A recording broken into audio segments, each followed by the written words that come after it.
The convoy rolled through the Afghan mountains at 0400 hours. 45 Marines packed into 7 Humvees, following a route that should have been clear. Captain Emma Reeves rode in the lead vehicle, her tablet displaying GPS coordinates provided by Major Dylan Cross 2 hours earlier. The intelligence officer had assured her this mountain pass was the safest extraction route from Fob Viper back to Bagram airfield.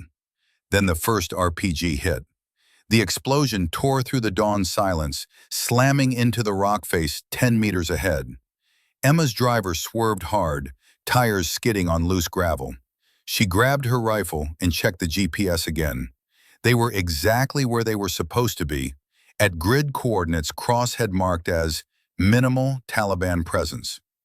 But as tracer rounds lit up the mountainside and her Marines scrambled for cover, Emma realized something was catastrophically wrong. She pulled up her paper map, cross-referenced the terrain features, and felt ice flood her veins. These coordinates weren't safe. Cross had sent them straight into a kill zone. Someone had set them up, and that someone was on her team.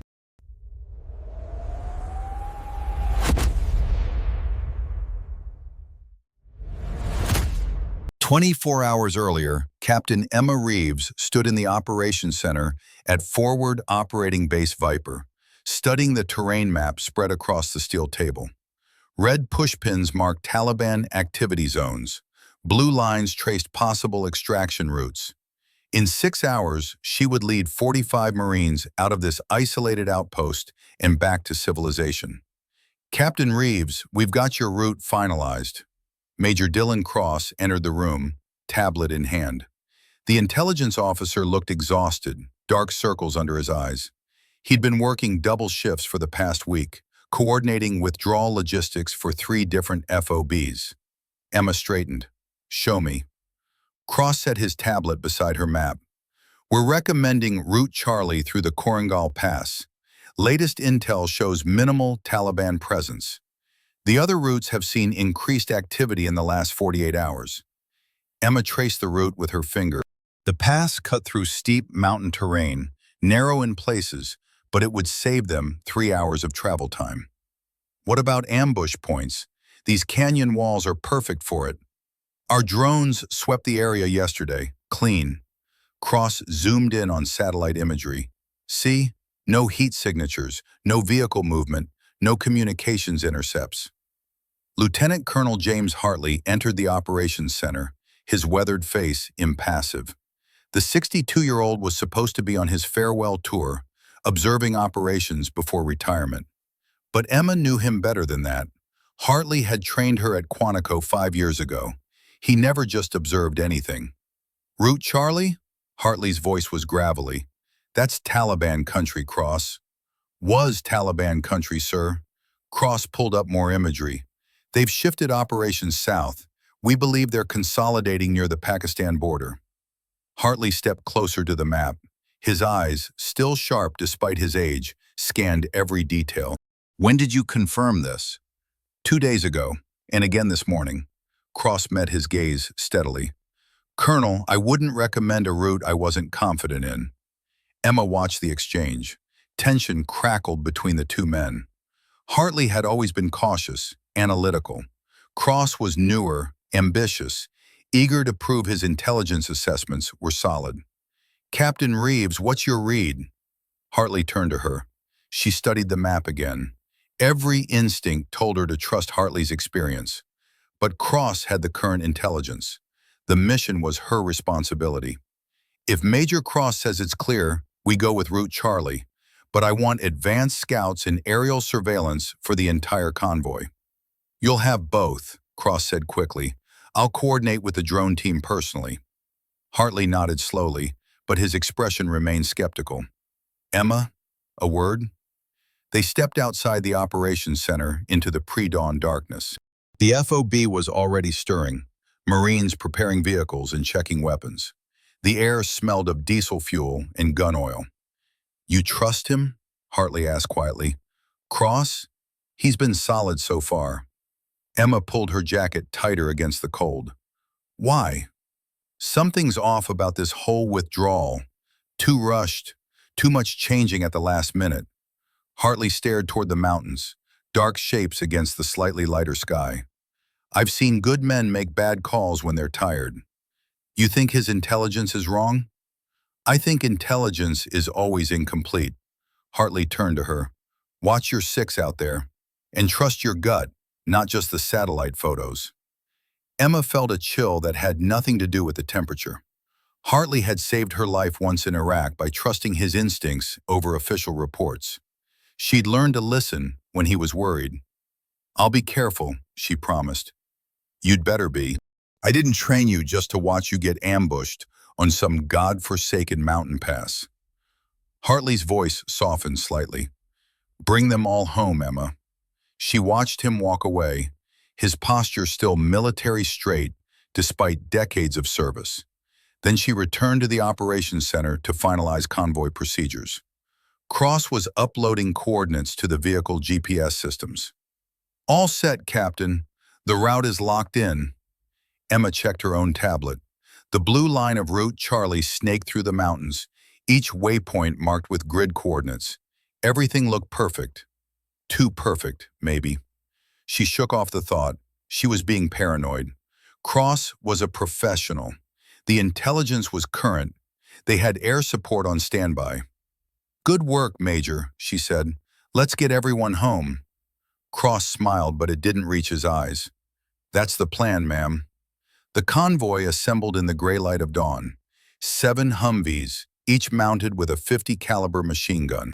45 Marines, full combat gear, ready to leave this isolated outpost behind. Emma walked the line, checking each vehicle, speaking with each driver and gunner. Stay tight on the vehicle ahead, she told Corporal Martinez, her lead driver. These mountain roads don't give us much room for error. Yes, ma'am. Martinez was 22, from Texas, steady under pressure. Emma trusted him. She moved to the second vehicle where Sergeant First Class Williams, her senior NCO, was coordinating with the gunners. Williams was 38, a career Marine with 3 combat tours. His calm competence anchored the entire unit. We're good to go, Captain, Williams reported. Comms check complete. All vehicles ready. How are the men?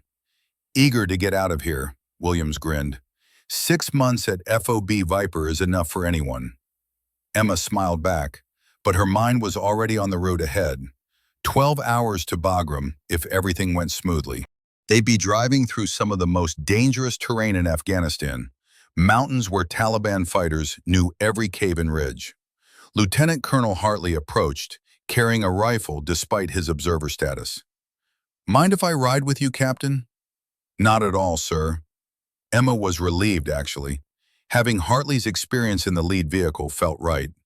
Major Cross hurried over, holding a radio handset. Captain, last-minute update from the drone team.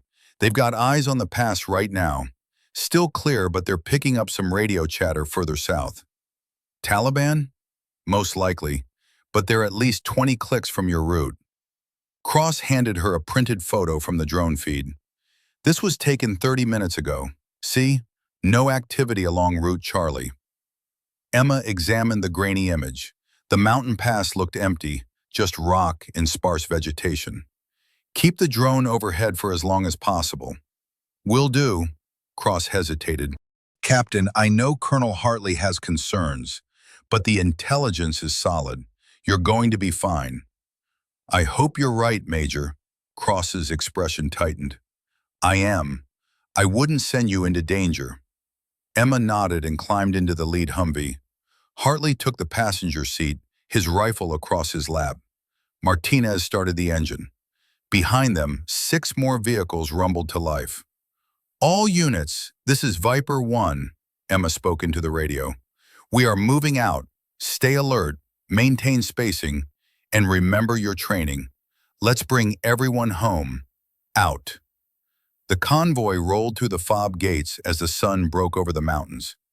Emma watched the familiar outpost disappear in the side mirror. She'd spent 6 months at Fob Viper, the longest 6 months of her life. Now they were leaving, heading back to Bagram, and from there, eventually, home. The road climbed immediately, winding up into the mountains. The terrain was stunning and terrifying. Steep slopes dropping away on one side, sheer rock faces rising on the other. Martinez drove carefully, keeping their speed steady. Beautiful country, Hartley observed. Shame it's so damn deadly. You ever serve in Afghanistan before, sir? Emma asked. Once, back in 2004. Different war then. Fewer IEDs, more conventional fighting. Hartley scanned the ridgelines through his window. But the mountains haven't changed. Same hiding spots, same advantages for anyone defending. Emma checked her tablet. They were 15 minutes into the journey, right on schedule. The GPS showed their position on the blue line of Route Charlie. Behind them, the convoy maintained proper spacing. Her radio crackled. Viper 1, this is Viper 3. We've got visual on the pass entrance. Looks clear. Copy that, Viper 3. Emma felt some tension ease. Maybe Cross was right. Maybe the intelligence was solid this time. They drove for another hour, climbing higher into the mountains. The air grew thinner and colder. The road narrowed to barely more than a track, carved into the mountainside decades ago by Soviet engineers. Emma kept checking her tablet, cross-referencing their position with the waypoints Cross had provided. Everything matched perfectly, too perfectly. That thought whispered through her mind again, but she pushed it aside. She was being paranoid. Everything was fine. Then they entered the Korangal Pass, and everything went to hell. The RPG came from the ridge above, a smoke trail arcing down toward the convoy. Martinez saw it first and jerked the wheel hard right. The rocket-propelled grenade slammed into the cliff face where their Humvee had been seconds before, showering the vehicle with rock fragments. "Contact right," Emma shouted into the radio. "All units, evasive action." Machine gun fire erupted from both sides of the pass. Tracer rounds cut through the air like angry hornets. The Taliban had chosen their ambush site perfectly. High ground, multiple firing positions, the convoy trapped in the narrow pass with nowhere to maneuver. Martinez accelerated, trying to push through the kill zone. Behind them, the other Humvees followed, their gunners returning fire. The 50 cals thundered, brass casings raining onto the road. How many shooters? Hartley was scanning the ridgelines, his combat instincts sharp despite his age. At least a dozen, maybe more. Emma pulled up her tactical display, trying to assess the situation. They were in the middle of the pass, half a click from either end. Bad terrain for a firefight. Another RPG streaked down, this one hitting the third vehicle. The explosion rocked the Humvee, but its armor held. Emma heard Sergeant Williams on the radio, his voice steady despite the chaos. "Viper 3 is hit but mobile." "No casualties. Keep moving," Emma ordered. "Don't stop. Don't bunch up." The convoy accelerated, racing through the ambush. Bullets pinged off armored hulls. The gunners worked their 50 cals methodically, suppressing enemy positions on the ridges. Marines had trained for this scenario 1,000 times. React to ambush, return fire, get out of the kill zone. But something was wrong. Emma checked her GPS coordinates, then looked at the terrain around them. Her blood went cold. "Martinez, stop!" "Ma'am? Stop the vehicle, now!" Martinez hit the brakes. The Humvee skidded to a halt. Behind them, the convoy stopped too, confused by the order but disciplined enough to follow it. Hartley stared at her. "Emma, what are you doing?" She held up her tablet, then pointed at the road ahead. "Look at the terrain. Those 3 peaks on the left. That dried riverbed on the right. I see them. They're not on my map." Emma pulled out her paper map, the one she'd marked up during the briefing. "These terrain features don't match the GPS route Cross gave us." Hartley grabbed the tablet and compared it to the paper map. His face went pale. "Jesus Christ." "What?" Martinez asked, still gripping the wheel. Emma keyed her radio. "All units, hold position. Maintain defensive fire but do not advance." The machine guns continued to hammer the ridgelines, keeping the Taliban pinned. But Emma's mind was racing. She cross-referenced the terrain features again, using her training in land navigation. The peaks, the riverbed, the angle of the morning sun, all of it told her exactly where they were. And it wasn't Route Charlie. "We're 3 clicks north of where we should be," she said quietly. "These GPS coordinates are wrong." Hartley's expression darkened. "How wrong?" Emma did the calculations, her hands shaking.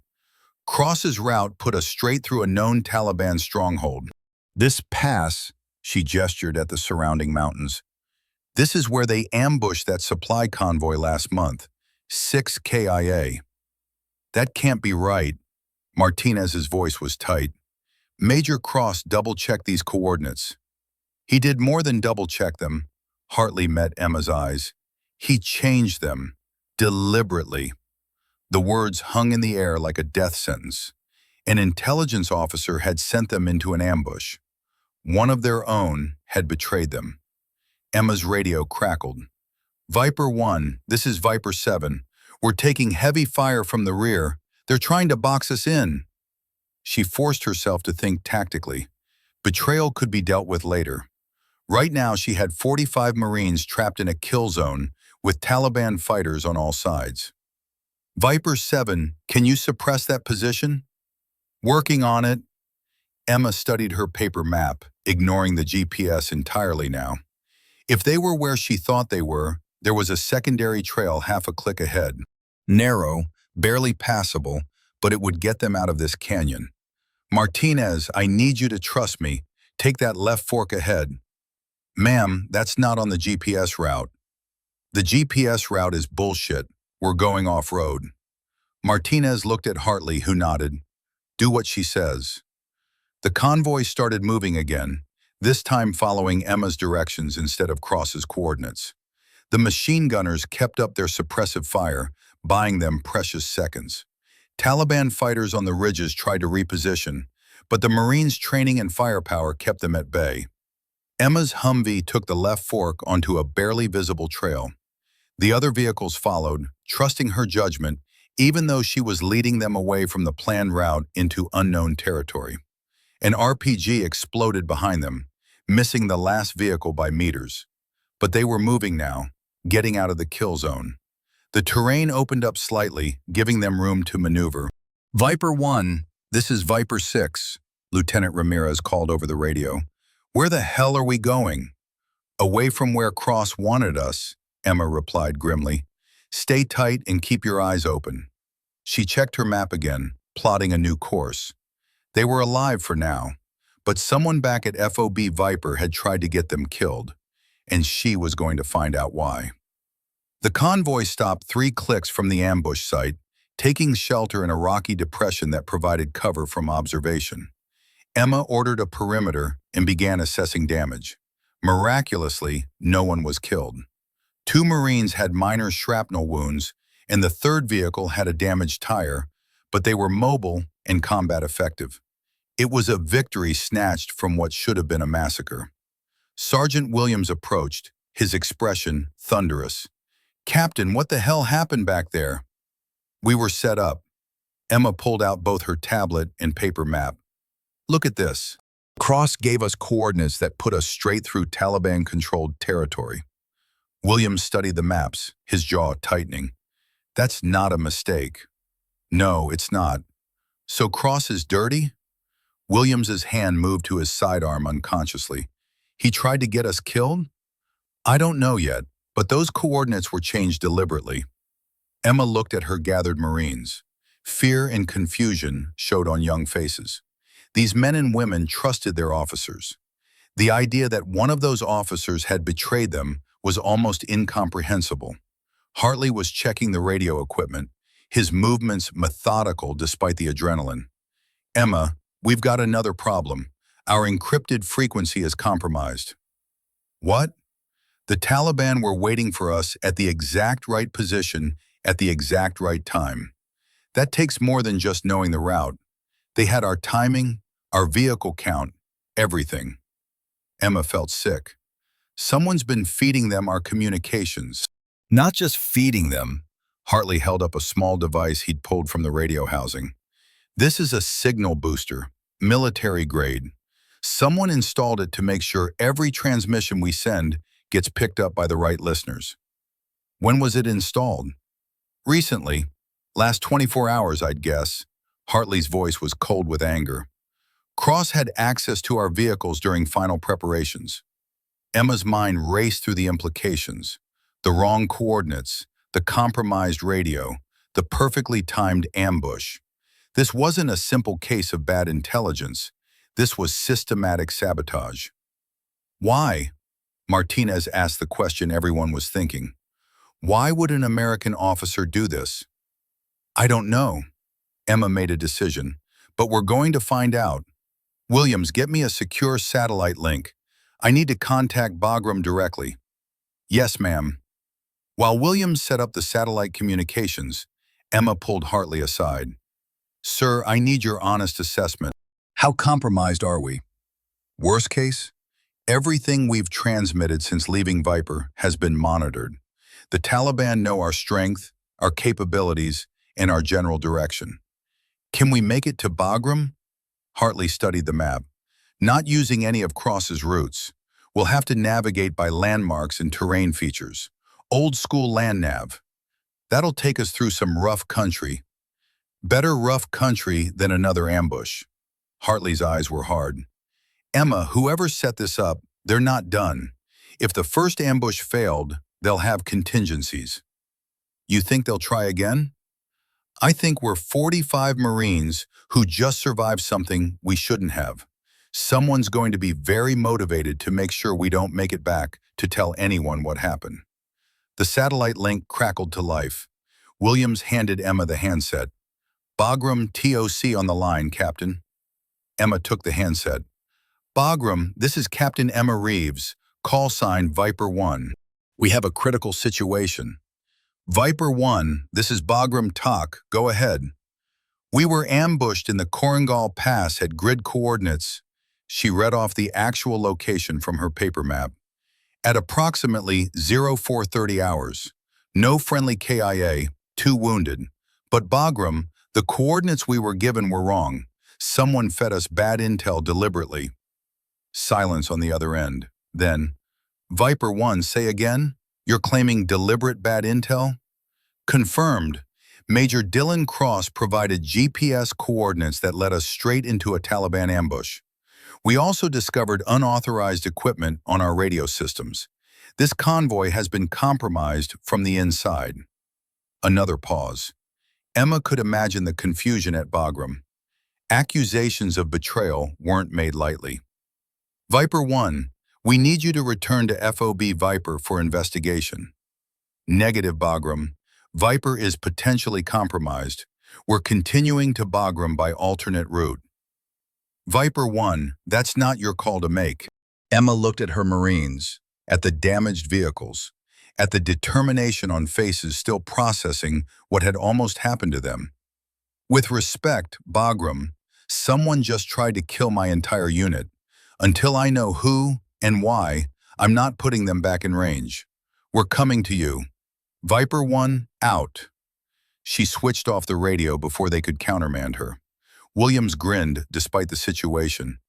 That's going to be one hell of a conversation when we get there, ma'am. I'll deal with it when we arrive. Right now, we need to move.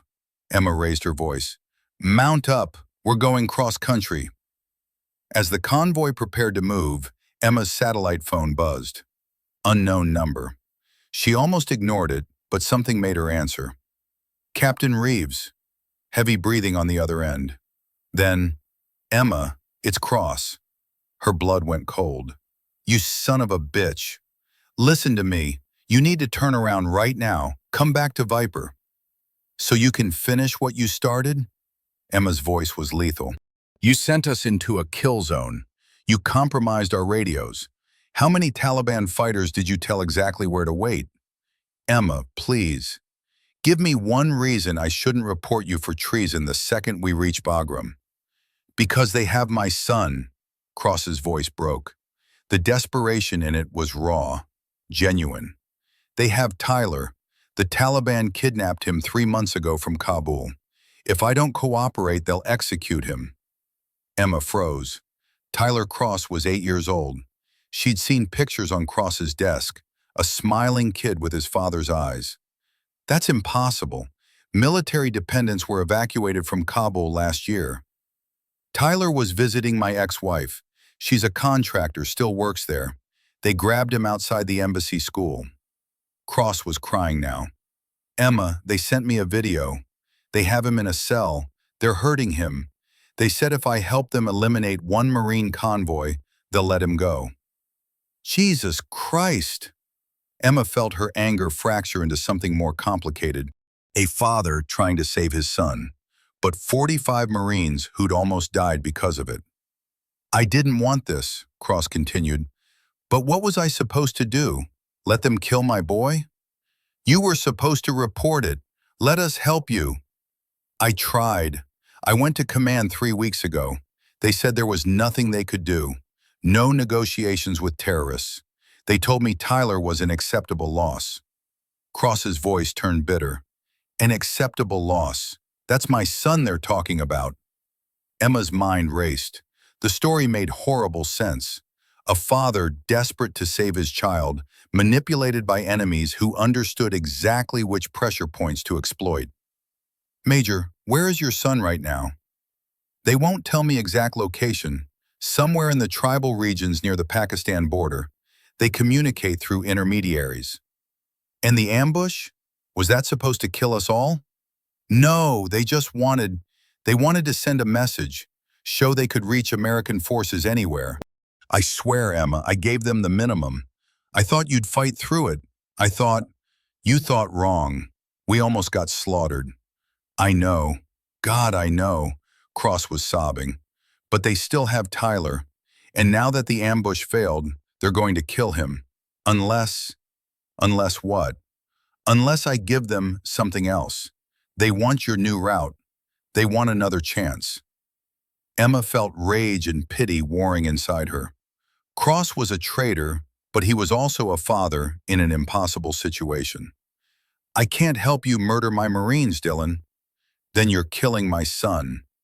The line went dead. Emma stood there, the satellite phone in her hand, feeling like she'd been punched in the gut. Behind her, Hartley approached quietly. You heard? Enough. Hartley's face was grim. His son? They kidnapped Tyler 3 months ago, using him as leverage. Hell of a thing.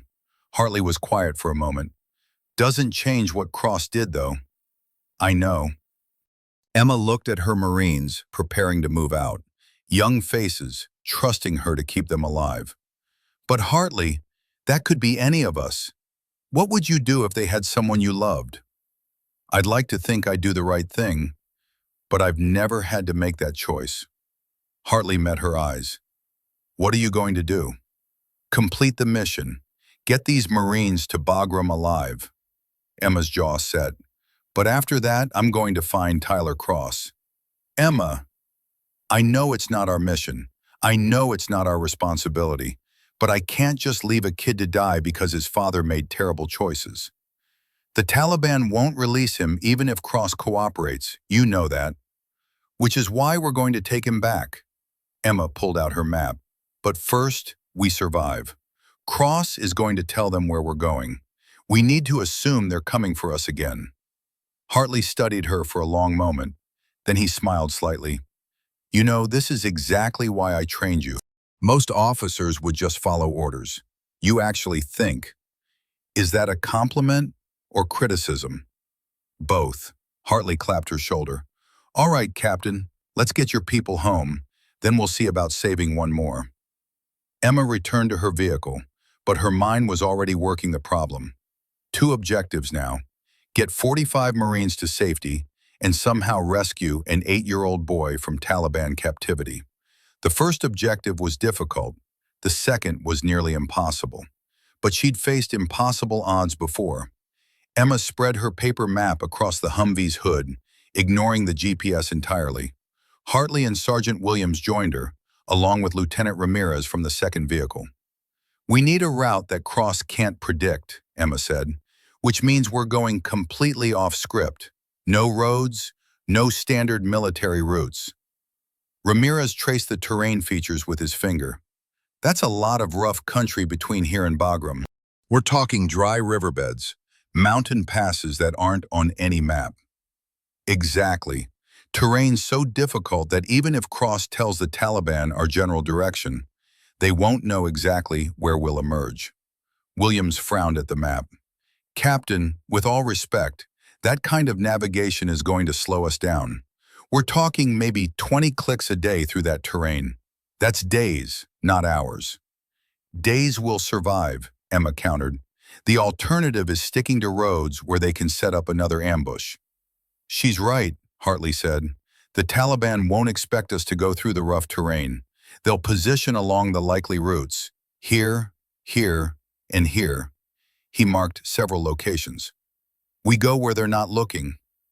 Emma studied the map, visualizing the journey. We head east first, into these hills.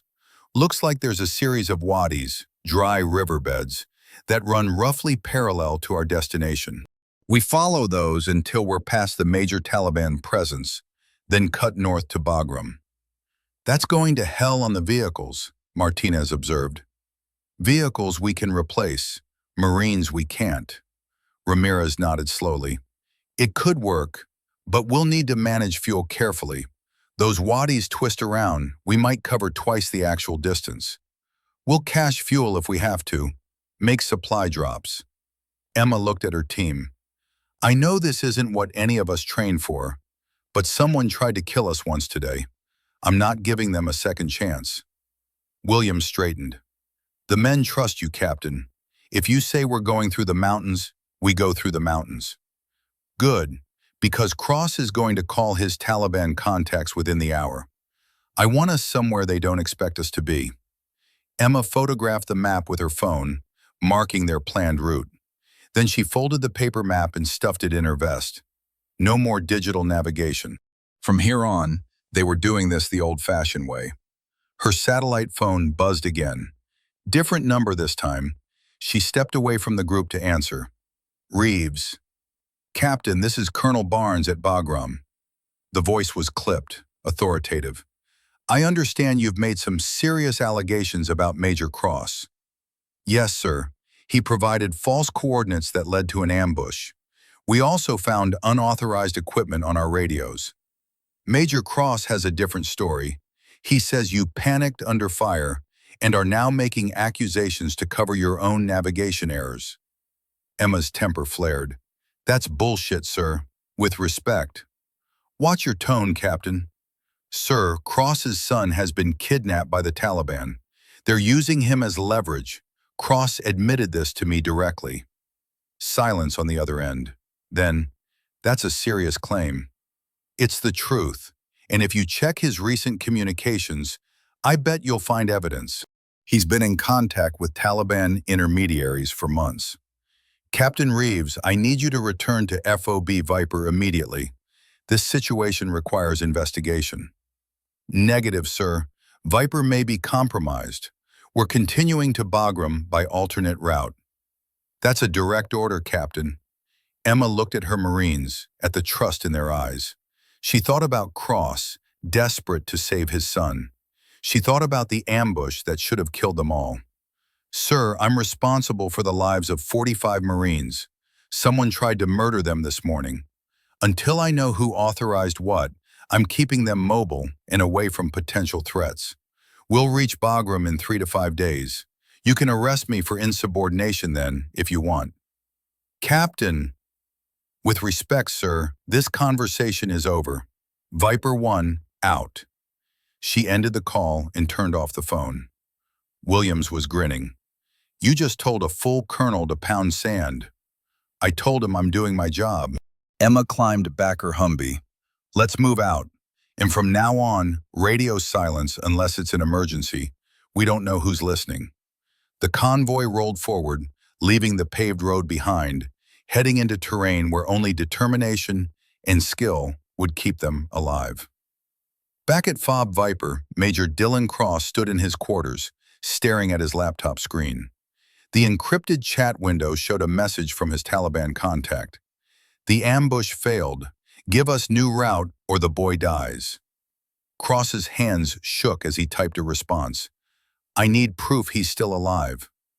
30 seconds later, a video file uploaded. Cross clicked it, his heart hammering. The video showed Tyler in a dark room, his face bruised, cable ties around his wrists. He was crying. A voice off-camera spoke in Pashto, then accented English. Major Cross, your cooperation was insufficient. The Marines survived. This displeases us. The camera panned to show a Taliban fighter holding a knife. No! Cross shouted at the screen, even though he knew they couldn't hear him. The fighter placed the knife against Tyler's arm. Tyler screamed. Wait! Wait! Cross was crying now, his hands flying across the keyboard. I'll tell you where they're going. Just don't hurt him. The video froze. A new message appeared. The new route, now. Cross pulled up the Convoy tracking system.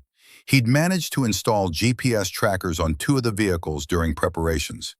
They were still transmitting, showing the Marines' position heading east into rough terrain.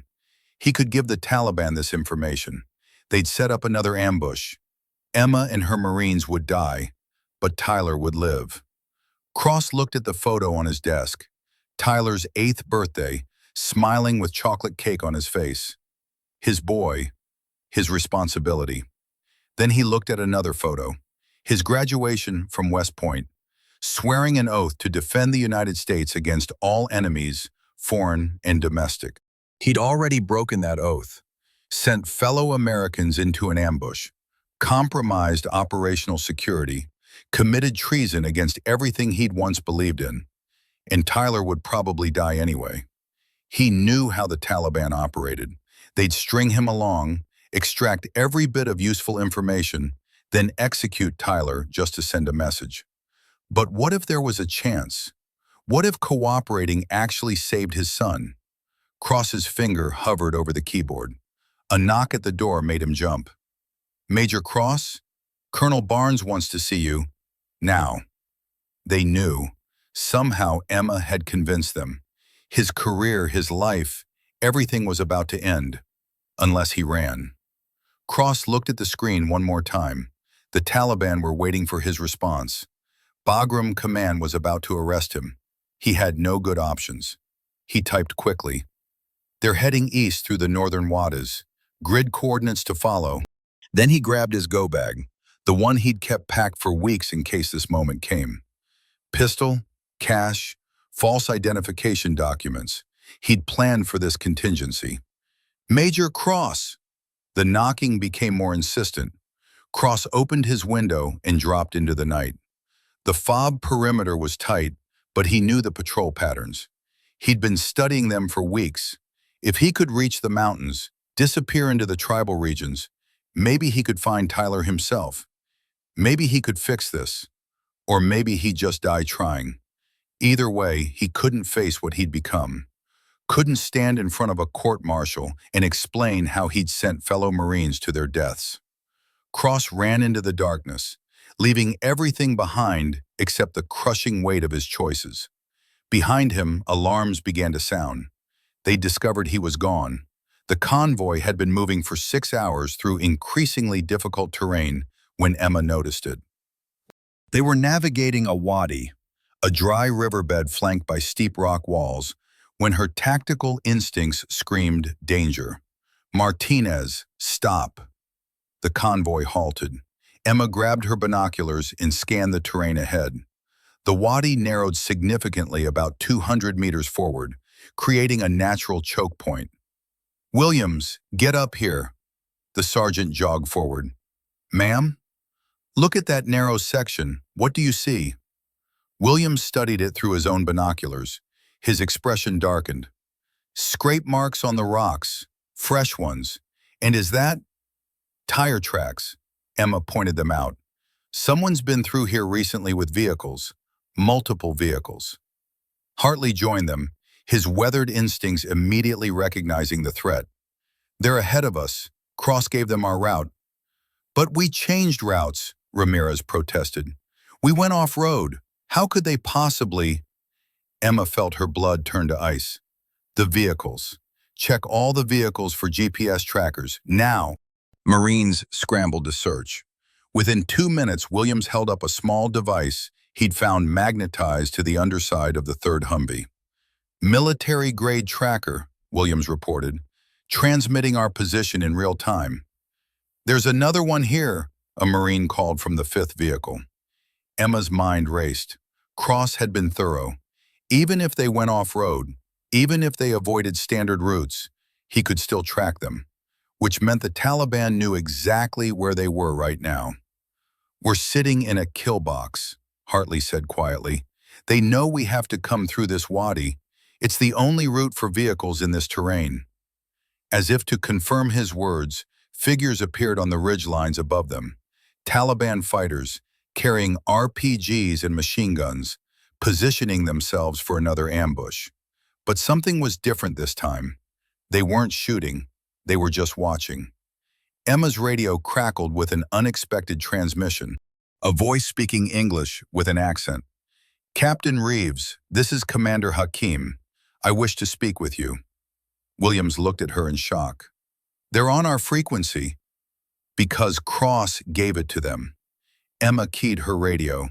"This is Reeves. What do you want?" "I want to offer you a choice. Surrender your weapons and vehicles. Your Marines will be taken prisoner but unharmed. Or try to fight, and I will kill every one of them in this canyon." Emma looked at the tactical situation. High ground on both sides, narrow passage, no cover. It was tactically perfect for the abusers and suicide for her convoy. "How do I know you'll keep your word about not harming them?" "You don't, but I give you my word as a warrior. Your Marines will live as prisoners. The alternative is certain death." Hartley moved close to Emma, speaking quietly. "It's a trap. They'll kill us regardless." "I know." Emma studied the terrain, looking for any advantage. Her eyes fixed on something ahead, a side canyon, barely visible, overgrown with vegetation. It would be tight, maybe impassable, but it was a chance. She made her decision. "Commander Hakim, I need 5 minutes to discuss with my Marines." "You have 3 minutes, then we open fire." Emma gathered her squad leaders quickly. "Listen carefully. There's a side canyon 200 meters ahead on the left. I need every vehicle to push through it at maximum speed. It's going to be close. We might lose vehicles, but it's better than staying here." "Captain, we don't know if that canyon goes anywhere," Ramirez protested. "It goes somewhere or we die here. Those are the options." Williams nodded grimly. "When do we move?" 2 minutes. On my signal. Gunners, I want continuous suppressive fire on those ridgelines.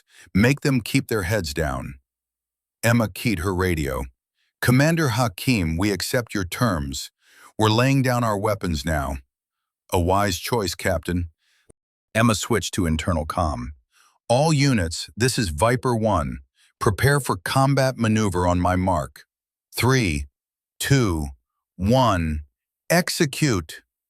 The 50 cal machine guns opened up simultaneously, raking the ridgelines with devastating fire. Taliban fighters scrambled for cover. Martinez floored the accelerator, the Humvee leaping forward. The convoy raced toward the side canyon, every vehicle moving at maximum speed. RPGs started falling, but the surprise had bought them precious seconds. The first vehicle, Emma's, crashed through vegetation into the narrow side canyon. The walls scraped both sides of the Humvee, tearing off mirrors and equipment. Behind them, the other vehicles followed. Gunfire intensified. Emma heard an explosion and glanced back to see the fourth vehicle had been hit. It was smoking but still moving, limping into the canyon.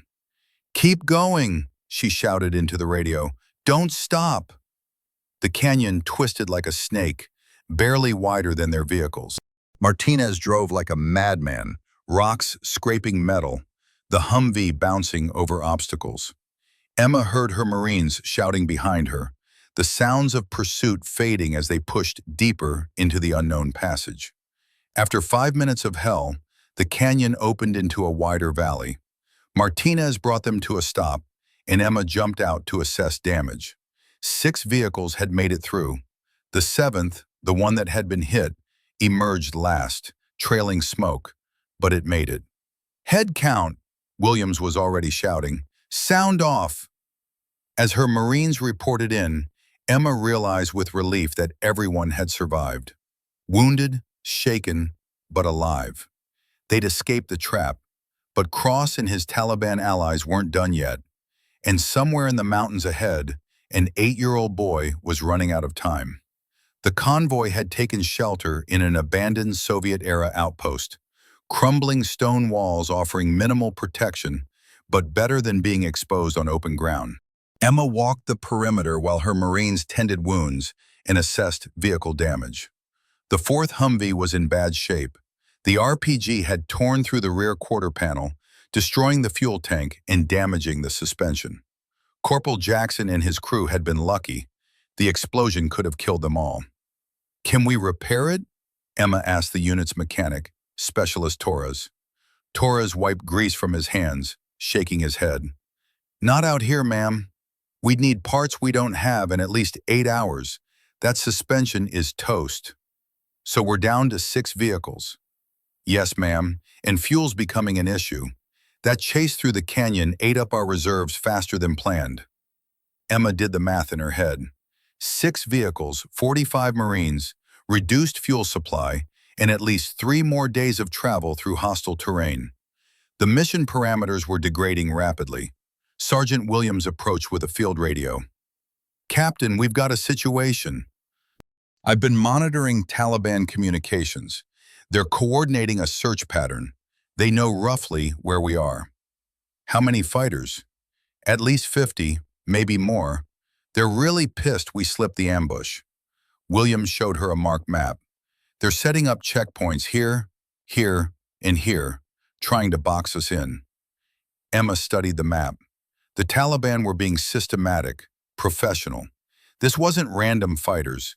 This was organized military tactics. Someone was coordinating them effectively. "Cross," she said quietly. "Ma'am?" "Dylan Cross is giving them real-time intelligence. He's not just providing coordinates, he's actively helping them hunt us." Emma felt a mixture of anger and pity. He's that desperate to save his son. Hartley joined them, his rifle slung over his shoulder. "Emma, we need to talk about the elephant in the room." "Which one? We've got several." "The mission. Our orders were to extract to Bagram, but we're now being actively hunted by a coordinated Taliban force with inside intelligence support. The smart tactical move is to call in an immediate air extraction." Emma had been avoiding this thought. "If we call for helicopters, we're admitting we can't complete the mission.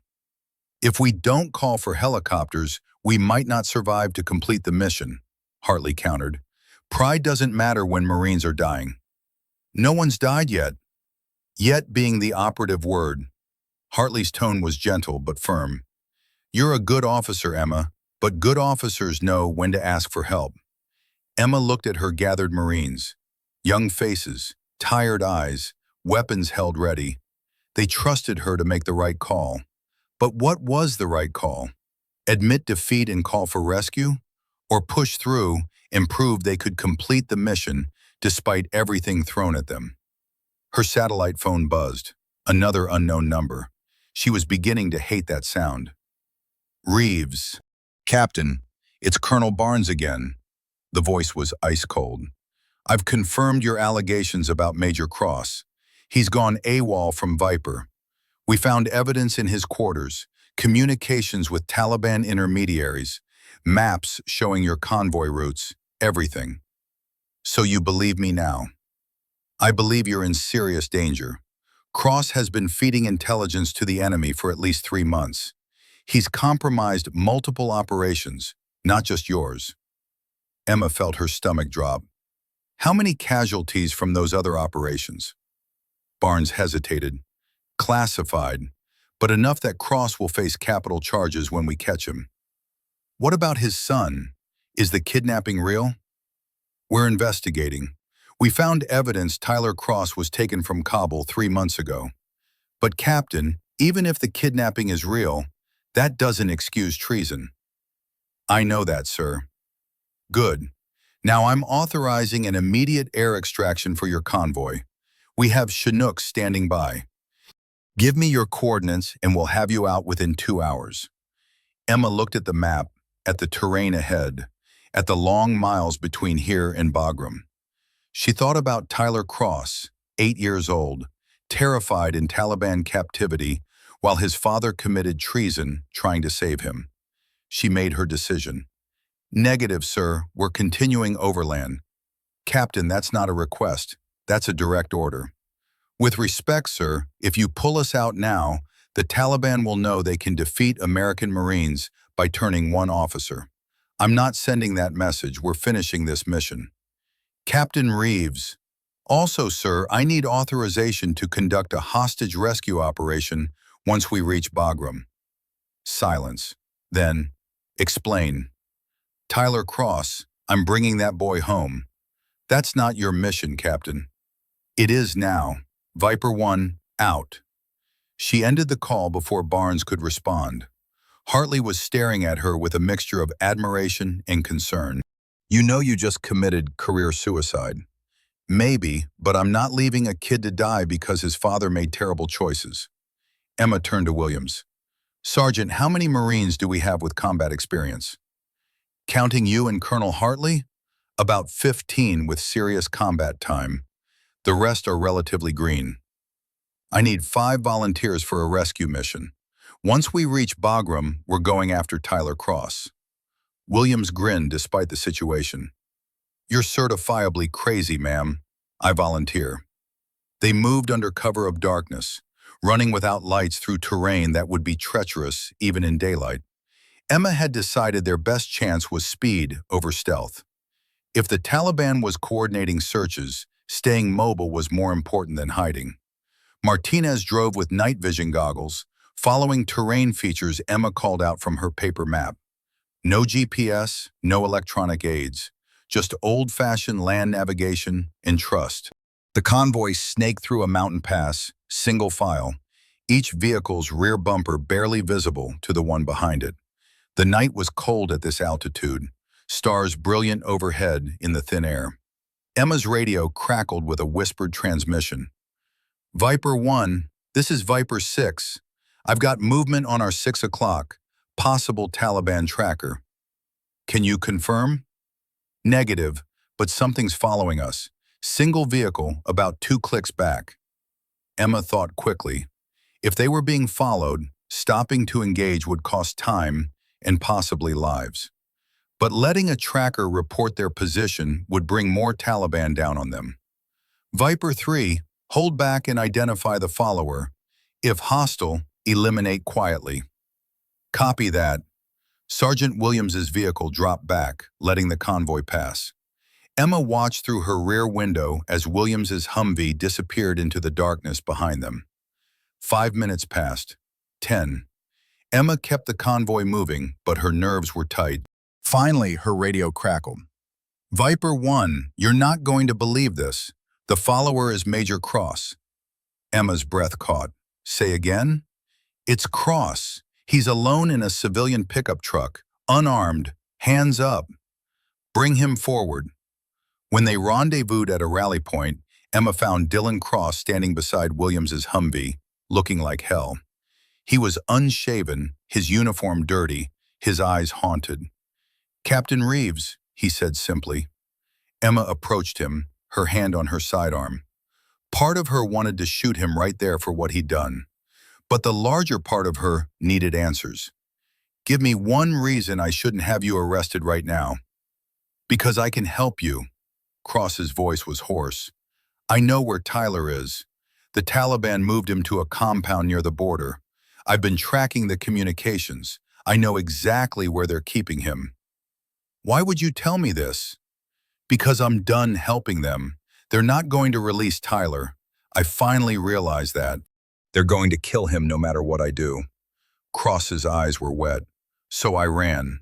But I can't rescue him alone. I need help. Hartley stepped forward, his expression hard. You sent Marines into an ambush. You compromised our communications. You're a traitor, Cross. I know what I am. Cross met his gaze without flinching. And I'll face court-martial for it. But first, help me save my son. Please. Emma studied him. This was the man who tried to get them killed.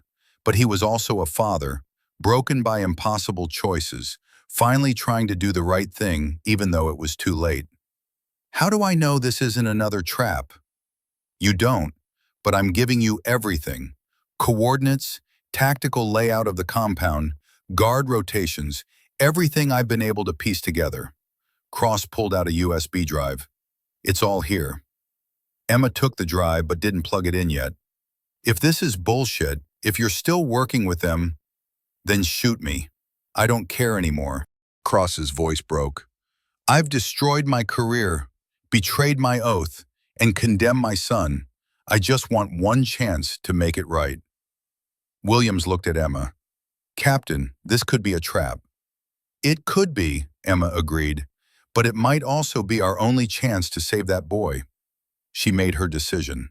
Williams, secure Major Cross. He rides with us, but he's under guard at all times.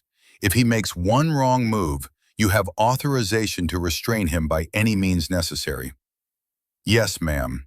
Cross nodded, accepting his fate. Thank you, Captain. Don't thank me yet. We're not done with you, Major. Not by a long shot. The convoy moved out again, but now with an unexpected addition. Emma didn't trust Cross, couldn't trust him after what he'd done. But if there was even a chance to save Tyler, she had to try, even if it meant working with the man who tried to kill them all.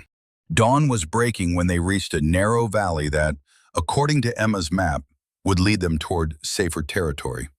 The convoy was exhausted, running on fumes both literally and figuratively. They needed rest, needed resupply, needed to regroup. That's when the first mortar round hit. The explosion tore into the ground 50 meters ahead of Emma's Humvee. Martinez swerved instinctively. More mortars rained down, creating a curtain of fire across the valley entrance. Ambush! Williams's voice crackled over the radio. Taliban on the high ground! But something was wrong. Emma's combat instincts, honed through multiple deployments, told her this wasn't a typical ambush. The mortars were landing in a pattern, not trying to hit them, but forcing them in a specific direction. All units, hold position, she ordered. Don't advance. Ma'am, we're sitting ducks here, Ramirez protested. Trust me, this is a funnel trap. They're hurting us. Hartley was already studying the terrain with binoculars. Emma's right. Look at the blast pattern. They want us to go left into that side valley. Emma pulled up her map. The side valley led to nothing good. It dead-ended in a box canyon. Once there, they'd be completely trapped. They're learning from our escapes, she realized. Cross taught them we'll look for alternate routes, so they're creating a fake ambush to push us where they want us. Cross, sitting in the back of Williams's Humvee under guard, spoke up. That's Commander Hakim's tactic. He's educated, trained in modern warfare. He'll keep adapting until he gets you. How many fighters does he have in that box canyon? Emma demanded. If he's setting up a funnel trap, probably 50 fighters, RPGs, heavy machine guns. You go in there, you don't come out. The mortars continued to fall, but still not directly hitting them. The psychological pressure was intense. Stay here and get pounded, or move to apparent safety and walk into the real trap. Options, Emma said to her team. We could try to fight through the mortar position, Williams suggested. Take the high ground. That's what they expect, Hartley countered. They've got backup positions. We'd be fighting uphill against entrenched enemies. What about going back the way we came? Ramirez asked. They've probably already set up blocking positions. Classic, hammer, and anvil. Emma stared at the map, looking for a third option. There had to be something Hakim hadn't anticipated. Her eyes caught on a terrain feature she'd almost missed. The river gorge. Ma'am? Martinez looked confused. There, Emma pointed at her map. This valley has a river running through it. Seasonal, probably dry right now or just a trickle. But there should be a gorge where the water carved through the rock. A gorge isn't a route, Williams said. It's a ditch. It's also below their line of sight. If we drop into the gorge and follow it, we might be able to bypass both the mortar position and the box canyon trap. Hartley studied the map, then nodded slowly.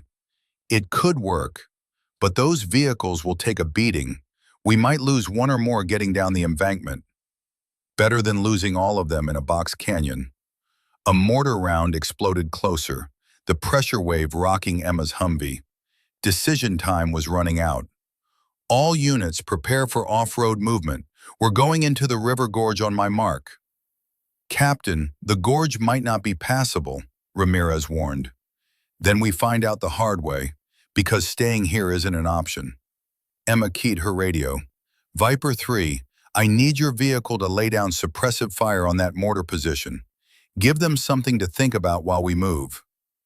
Copy that, Viper 1. The third vehicle's gunner opened up with the 50 cal, sending rounds toward the high ground where the mortars were firing from. It wouldn't stop the Taliban, but it would make them more cautious. Now, all units follow me. Martinez turned hard left, away from both the kill zone and the funnel trap, heading toward terrain that looked impassable.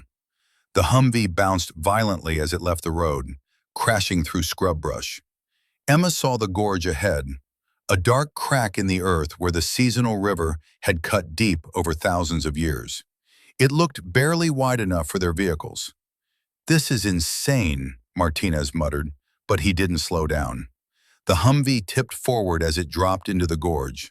For a terrifying moment, Emma thought they were going to flip, but Martinez fought the wheel and they slid down the rocky embankment in a barely controlled descent. They hit the gorge bottom hard, suspension screaming. But they were alive, and they were below the line of sight from the mortar position. Behind them, the other vehicles followed, one by one, dropping into the gorge. Emma held her breath as each made the descent. 5 vehicles made it cleanly. The 6th, the damaged one from the earlier ambush, scraped its already wounded side badly, but survived. The mortars continued to fall, but now they were firing at empty ground. The Taliban had lost track of their prey. In the gorge, half hidden in shadow, the convoy pushed forward through terrain that shouldn't have been passable. Emma navigated by compass and instinct, the gorge walls rising 20 feet on either side. How did you know this would work? Martinez asked. I didn't, Emma admitted, but sometimes you have to trust your gut. Behind her, she heard Cross speak quietly. Commander Hakim is going to be furious. Good, Emma said grimly. Let him be furious. We're still alive. They emerged from the gorge 3 hours later, exhausted but beyond the Taliban's search perimeter. Emma ordered a halt to rest, refuel from their remaining jerry cans, and assess their situation. While the Marines set up a defensive perimeter, Emma sat with Hartley and Cross, reviewing the intelligence on the USB drive. What she found made her blood run cold. These aren't just communications about Tyler, she said, scrolling through files. Cross, you've been tracking Taliban leadership movements for months. I had to, Cross explained. The only way to find Tyler was to monitor everything. I hacked into their communications networks, bribed informants, tracked satellite phone usage patterns. This is operational intelligence, high-level target information. Hartley leaned forward, studying the screen. This is the kind of intel that could dismantle Taliban operations across 3 provinces. Cross nodded. Commander Hakim, the man coordinating the attacks on you, he's not just a field commander. He's 3rd in command for the entire regional Taliban leadership. Take him out and you severely damage their command structure. Emma felt pieces clicking into place. That's why they wanted us dead so badly. Not just to prove they could reach us, but because you know too much. If this intel got back to command, they'd launch targeted strikes. Hakim knows I have this information. He needs me dead, and he needs you dead, because if you make it to Bagram with me and this data, his entire network is compromised. Jesus Christ, Williams had joined them. So we're not just a convoy trying to survive. We're carrying intelligence that could change the whole theater of operations. And rescue a hostage, Emma added, looking at the file labeled Tyler, location. She opened it. Satellite photos showed a compound in the mountains near the Pakistan border. Small, remote, heavily guarded.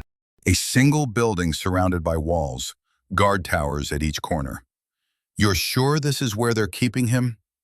As sure as I can be without eyes on target. Cross zoomed in on the photos. I've been tracking the communications of Tyler's guards. They stay in this compound, rotate in 3-day shifts. The level of security is consistent with holding a high-value prisoner. Or it's a trap, Hartley said. It could be both, Emma acknowledged. High-value prisoner and trap for anyone trying to rescue him. Cross's expression was anguished. I know I've destroyed any credibility I had, but Captain, I'm telling you the truth. My son is in that compound, and if we don't get him soon, they will kill him. Emma studied the tactical layout. Even if you're right, this isn't a convoy operation. This would require a specialized team, planning, support assets we don't have. Then call in special operations, Cross pleaded. Use this intel to convince command. Launch a rescue mission. That would take days to organize. You said Tyler doesn't have days. He doesn't. But what choice do we have? Emma looked at Hartley. The old colonel's expression was thoughtful, calculating. She could almost see him running tactical scenarios in his head. You're thinking about it, she said. Thinking about it and actually doing it are different things. Hartley pointed at the compound on the screen. This would be insanely risky. We're a convoy, not a strike team. We've got good Marines, but they're not SEALs. Some of them have combat experience, Williams interjected. And we're already in the area, relatively speaking. A special ops team would have to insert from scratch. We're already behind enemy lines. Emma felt the weight of command pressing down on her. Every decision she'd made so far had been about survival, about protecting her Marines. This would be different. This would be offensive action, risking lives to save one child. But that child was innocent, and leaving him to die when they had the intelligence and the capability to save him, could she live with that choice? Let me see the tactical layout again, she said. For the next hour, they analyzed every detail of the compound.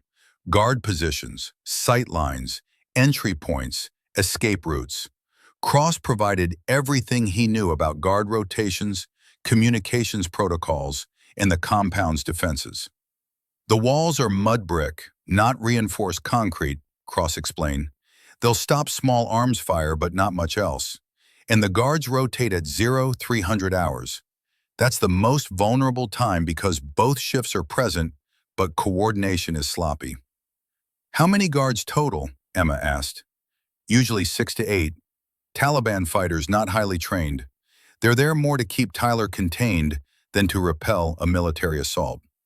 Because they don't expect anyone to actually attempt a rescue this deep in their territory, Hartley finished.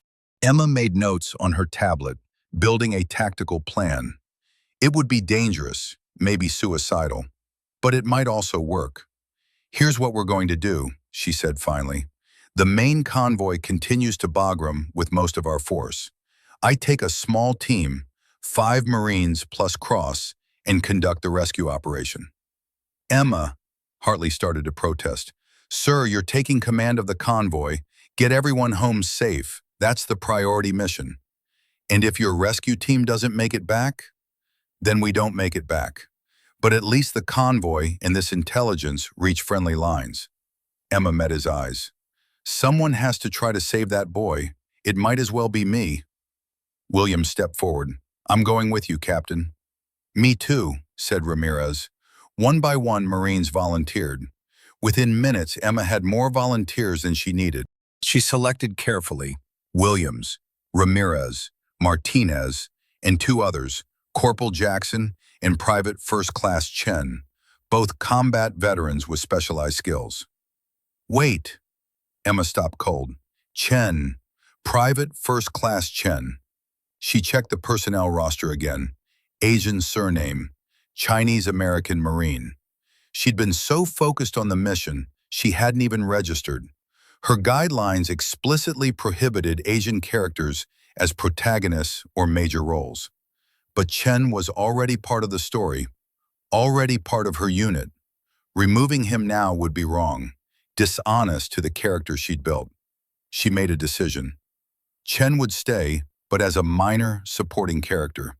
Not central to the action, not a focus of the narrative, just a capable Marine doing his job. Chen, you're on the team, she confirmed. Yes, ma'am, Chen replied, checking his rifle. Emma turned back to the tactical plan. They had 24 hours to prepare, then they'd split from the convoy and head for the compound. Tyler Cross was running out of time, and so were they. The convoy reached a more defensible position by late afternoon, a plateau with good sight lines and multiple escape routes.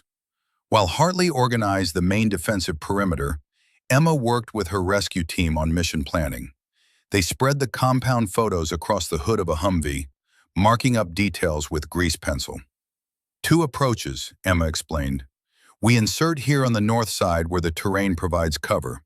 Martinez and Chen create a diversion on the south side.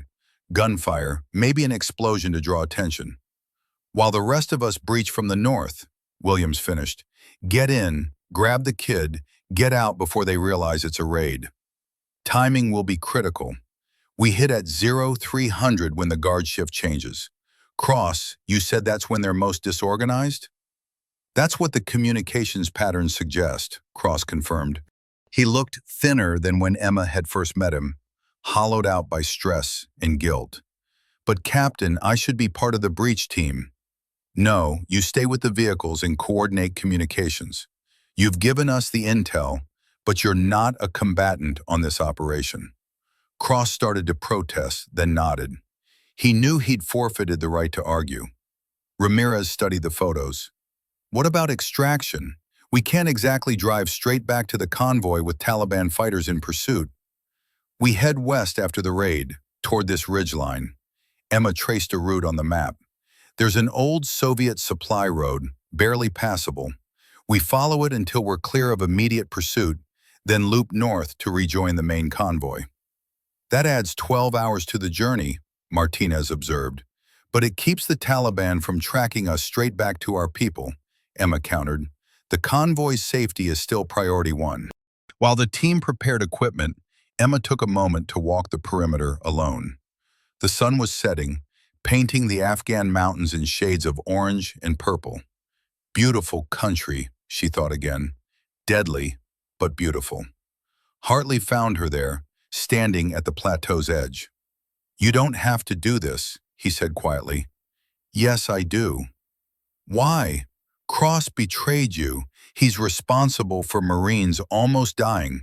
You don't owe him anything. Emma was silent for a moment, choosing her words carefully. I'm not doing it for Cross. I'm doing it for Tyler.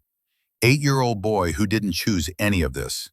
He doesn't deserve to die because his father made terrible choices. There are lots of innocent people suffering in this war. I know, but this one I can help. This one chance I have to do something right. Emma turned to face him. Sir, you taught me that being an officer isn't just about following orders. It's about making moral choices in impossible situations. Hartley smiled sadly.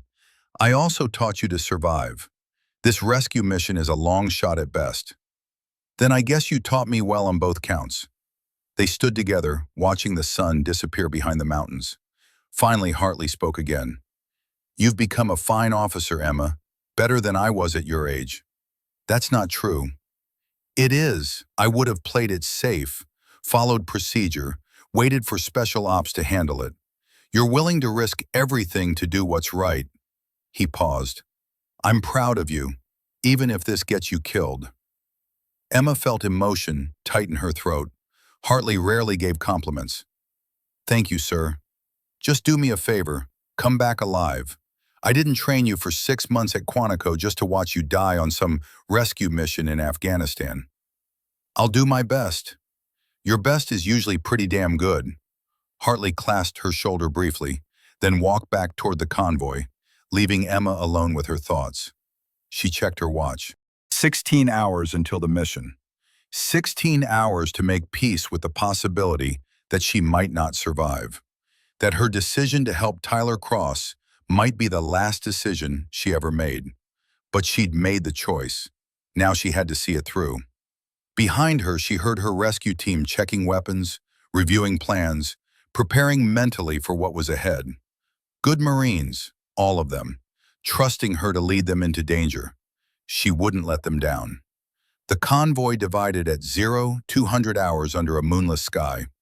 Hartley would lead the main force, 39 Marines in 5 vehicles, continuing toward Bagram on the safest route they could find. Emma's rescue team took one Humvee, stripped down to essential equipment, weapons, ammunition, medical supplies, and rope for extraction. Everything else stayed with the main convoy.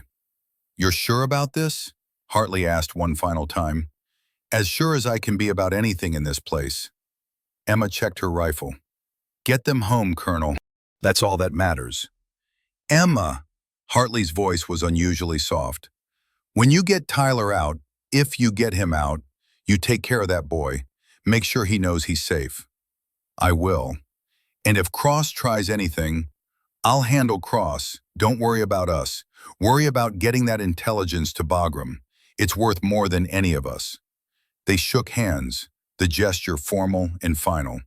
Then Hartley moved to the main convoy while Emma gathered her team.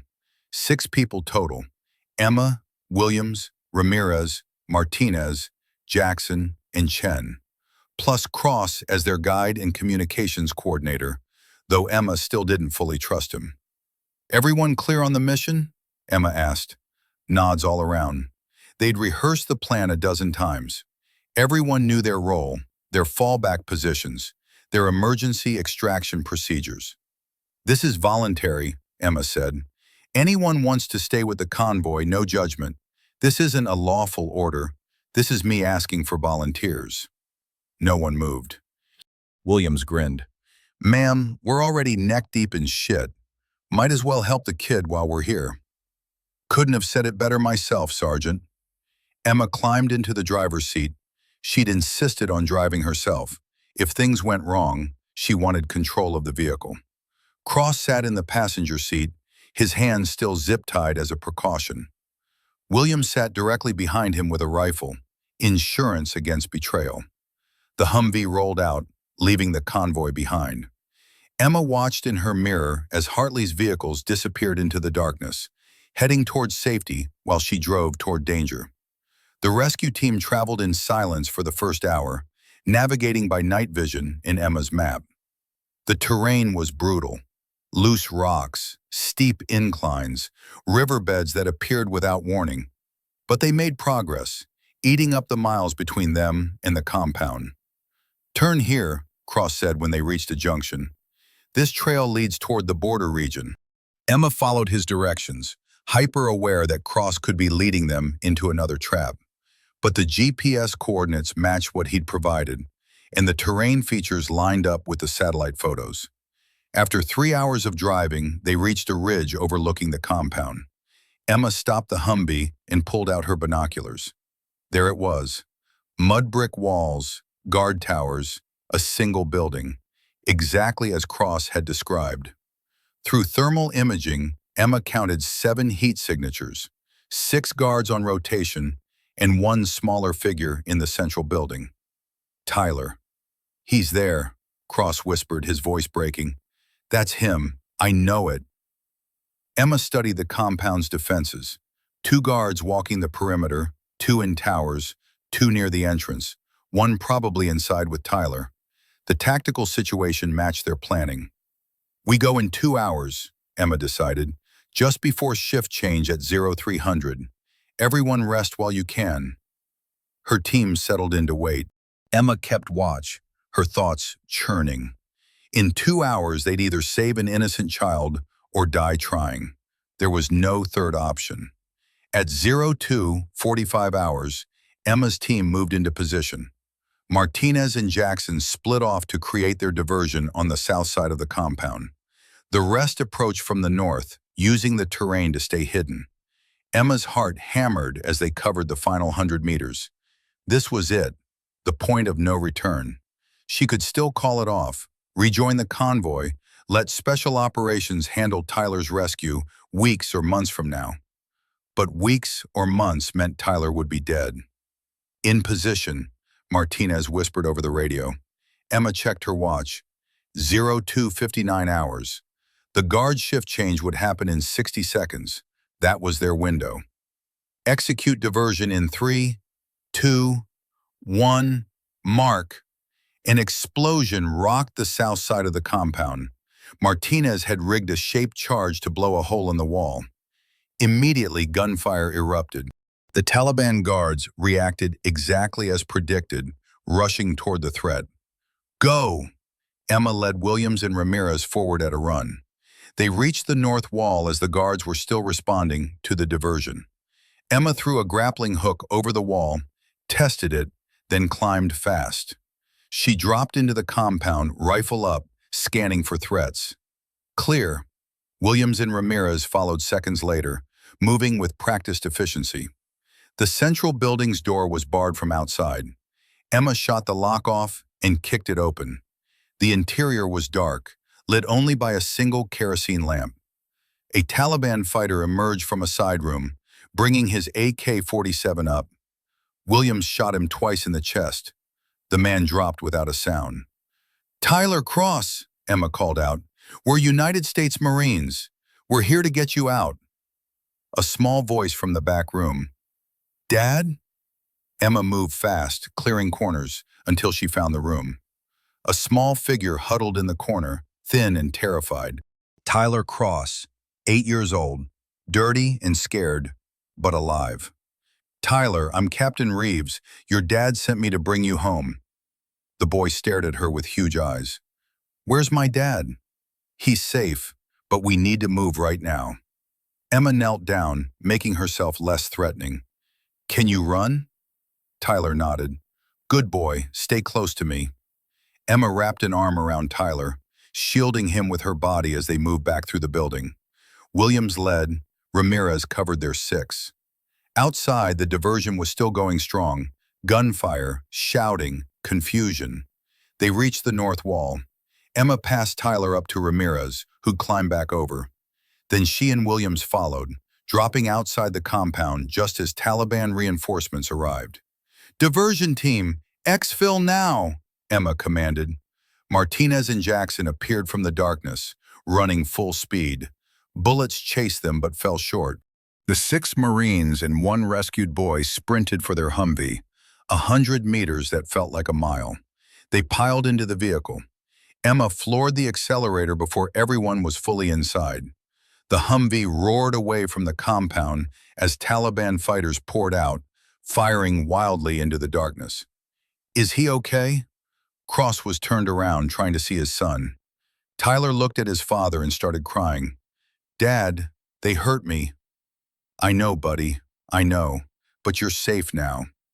Cross was crying too, despite the zip ties on his wrists. You're safe. Emma drove like hell, pushing the Humvee to its limits over terrain that wasn't meant for vehicles. Behind them, she could hear Taliban trucks starting up.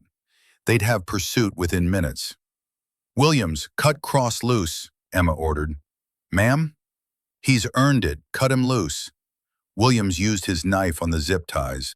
Cross immediately pulled Tyler into an awkward hug, holding his son while the Humvee bounced over rocks and through riverbeds.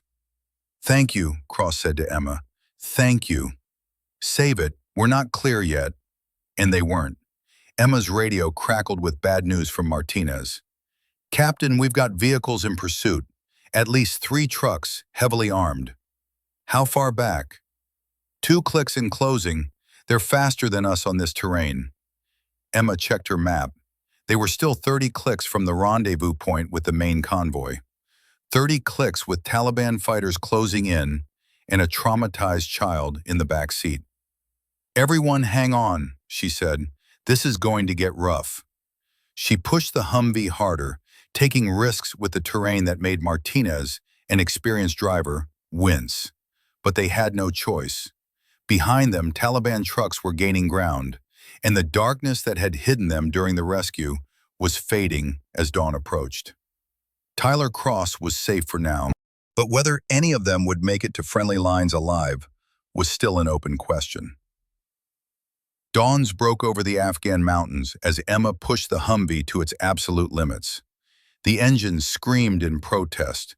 The suspension groaned over every rock and dip, but they kept moving because stopping meant dying. Tyler huddled in the back between his father and Williams, eyes wide with terror every time bullets pinged off the armor. Cross held his son close, murmuring reassurances that sounded hollow even to him. "Contacts 300 meters," Ramirez called from the gunner's position.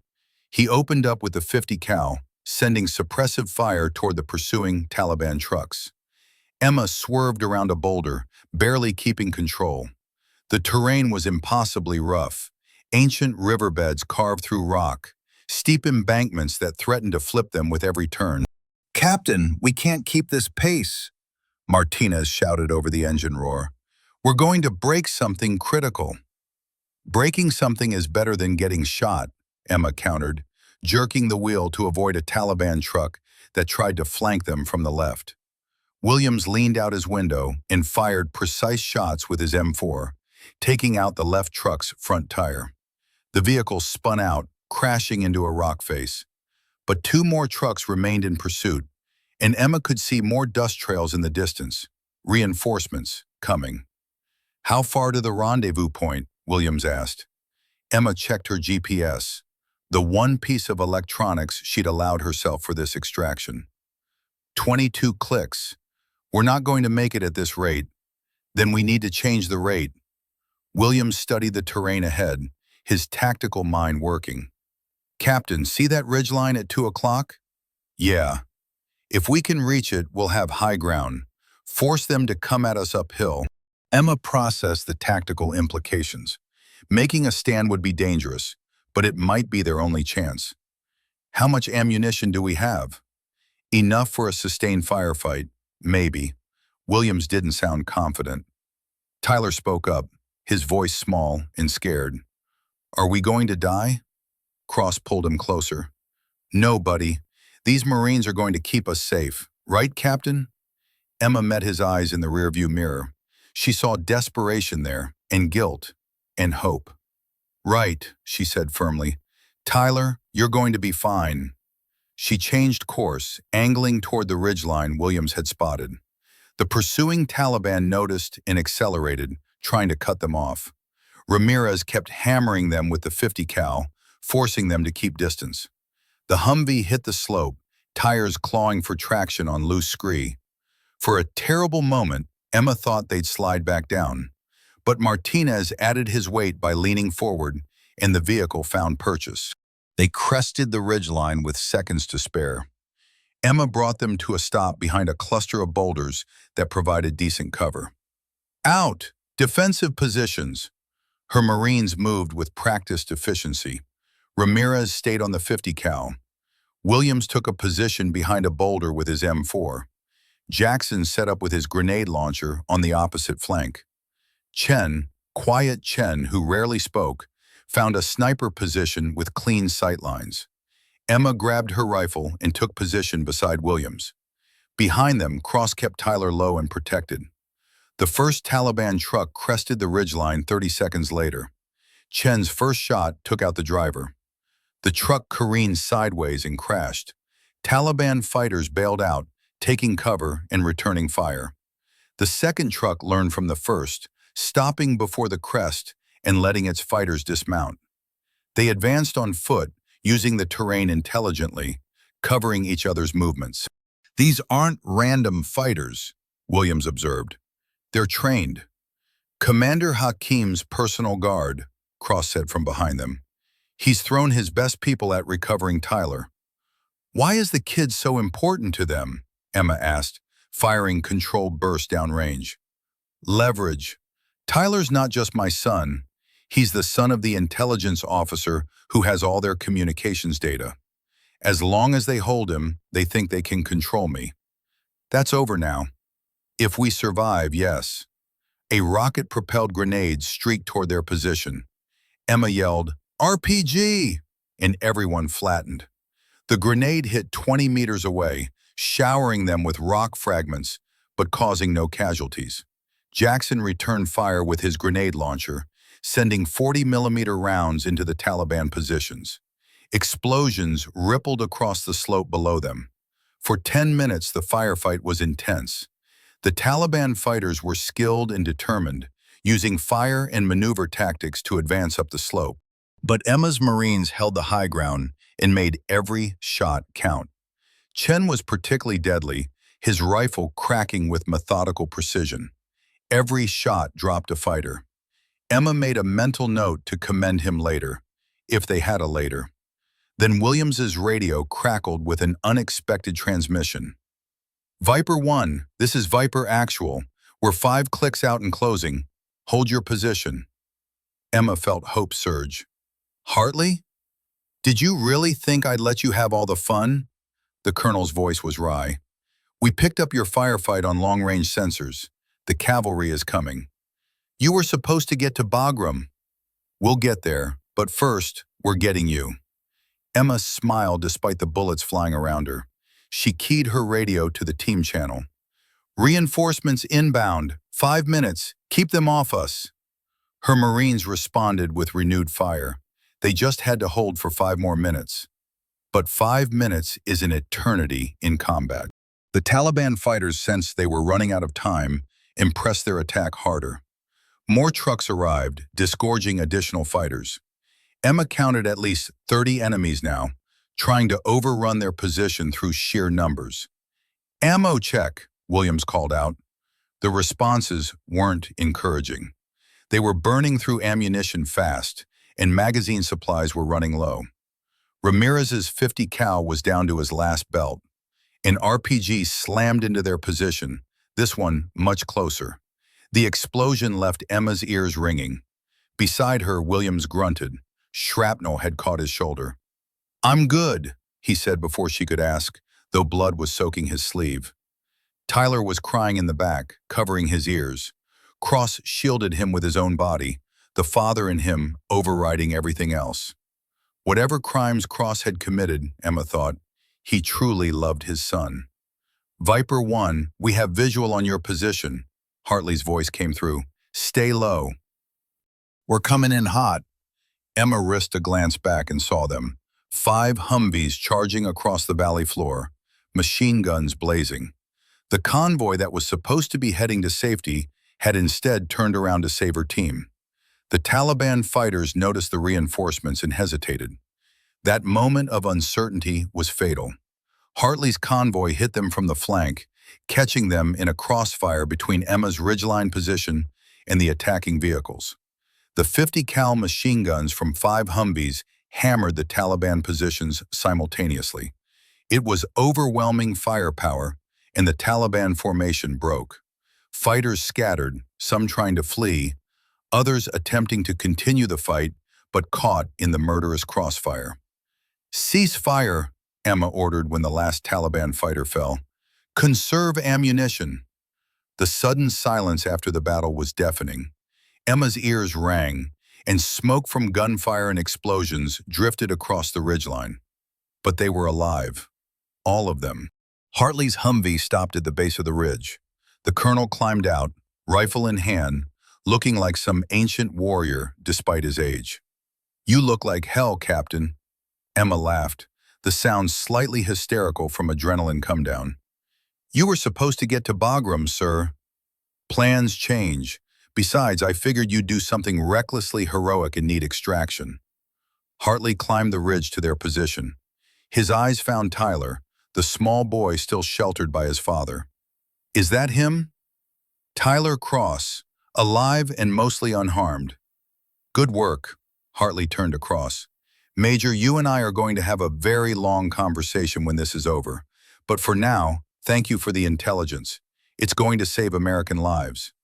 Cross nodded, unable to speak through his emotion. Everyone mount up, Emma ordered. We've got a long drive still ahead of us. Her Marines moved slowly, exhaustion catching up with them now that the immediate danger had passed. Williams needed his shoulder bandaged. Jackson had a minor shrapnel wound. But everyone was mobile and combat effective. Emma did a quick count as they consolidated. 45 Marines, one rescued hostage, one traitorous father seeking redemption. They'd all survived. As the expanded convoy prepared to move out, Emma took a moment to scan the battlefield. Dozens of Taliban fighters lay dead or wounded. Commander Hakim's best troops, defeated by a ragtag convoy that refused to die. Captain, Chen approached quietly. The young Marine had been almost silent throughout the entire mission, but his actions had spoken loudly. Ma'am, I just wanted to say, that was some excellent command decision-making. Thank you, Chen. Your shooting was exceptional.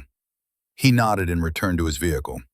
Emma watched him go, thinking about how every Marine in this convoy had exceeded expectations. Green troops who'd fought like veterans, veterans who'd fought like heroes. Ready to finish this? Hartley asked, appearing beside her. More than ready. Emma climbed back into her Humvee. Tyler was now in Hartley's vehicle, with medical personnel checking him over, while Cross remained under guard but no longer restrained. The convoy rolled forward, heading north toward Bagram. Behind them, the battlefield grew smaller in the distance. Ahead, safety beckoned, but Emma knew they weren't safe yet. They still had 2 days of travel through hostile territory. The Taliban would be hunting them, and even when they reached Bagram, Emma would face questions about her decisions, her defiance of orders, her unauthorized rescue mission. But Tyler Cross was alive. Her Marines were alive, and they had intelligence that would cripple Taliban operations. Whatever consequences came next, she could live with them. They'd been driving for 8 hours when Emma's radio picked up a transmission on an open channel. A voice speaking English with a distinctive accent. Captain Reeves, this is Commander Hakim. I wish to speak with you. Emma's hand tightened on the steering wheel. She glanced at Cross, who'd gone pale. That's him, Cross confirmed. The man who's been coordinating everything. Emma keyed her radio. This is Reeves. I'm listening. You have been most impressive, Captain. Surviving my ambushes, rescuing the boy, defeating my best fighters. I underestimated you. What do you want, Hakim? To offer you a choice. One final choice.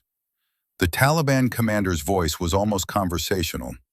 You can continue toward Bagram, but I have forces positioned along every route. Eventually, your convoy will run into an obstacle you cannot overcome. Or you face me, single combat.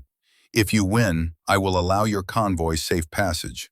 You have my word as a warrior. Emma almost laughed. That's insane. Perhaps, but consider, how many more of your Marines will die before you reach safety? How much ammunition do you have left? How much fuel? He wasn't wrong. Their supplies were critical. Every firefight cost them resources they couldn't replace. And Emma knew the Taliban had virtually unlimited replacements in ammunition in these mountains. And if I lose, she asked, then you die and your convoy surrenders. But I give you my oath, the Marines will be treated as prisoners of war according to the Geneva Conventions. The boy will be returned to his father, and they will be released unharmed. I don't believe you. Then don't. But Captain, I am not a barbarian. I am a commander like you, trying to protect my people. I offer you this choice because you have earned my respect. I would prefer one honorable duel to watching more brave warriors die on both sides. Emma's mind raced. It was a trap, obviously. But what if it wasn't?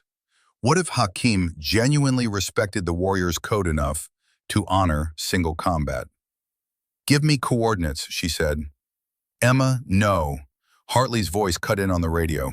It's suicide. Sir, with respect, this is my decision. Hakim provided coordinates, a valley 10 clicks ahead. I will be there in 1 hour. Come alone, or don't come at all. But make your choice quickly, Captain. My patience has limits. The transmission ended. The convoy halted while Emma conferred with her command team. Every officer argued against meeting Hakim. It's a trap, Williams insisted. He'll have snipers, explosives, everything. Probably, Emma agreed. But he's also right that we're running on fumes. One more major firefight and we're done. So we risk you instead? Ramirez shook his head. Captain, we need you. The convoy needs you.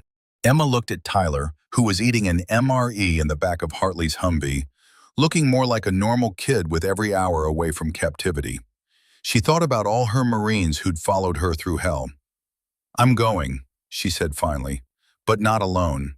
Hartley, you're with me as observer. If it's a trap, you document it and get the convoy to Bagram. Emma, that's an order, Colonel. Hartley studied her for a long moment, then nodded. As you say, Captain. They took one Humvee and drove to the coordinates Hakim had provided. The valley was exactly as described. Open ground, no cover, perfect for single combat or perfect for an ambush. A single figure stood in the center of the valley. Tall, bearded, wearing traditional Afghan clothes but with military bearing. Commander Hakim, waiting. Emma stopped the Humvee 200 meters away.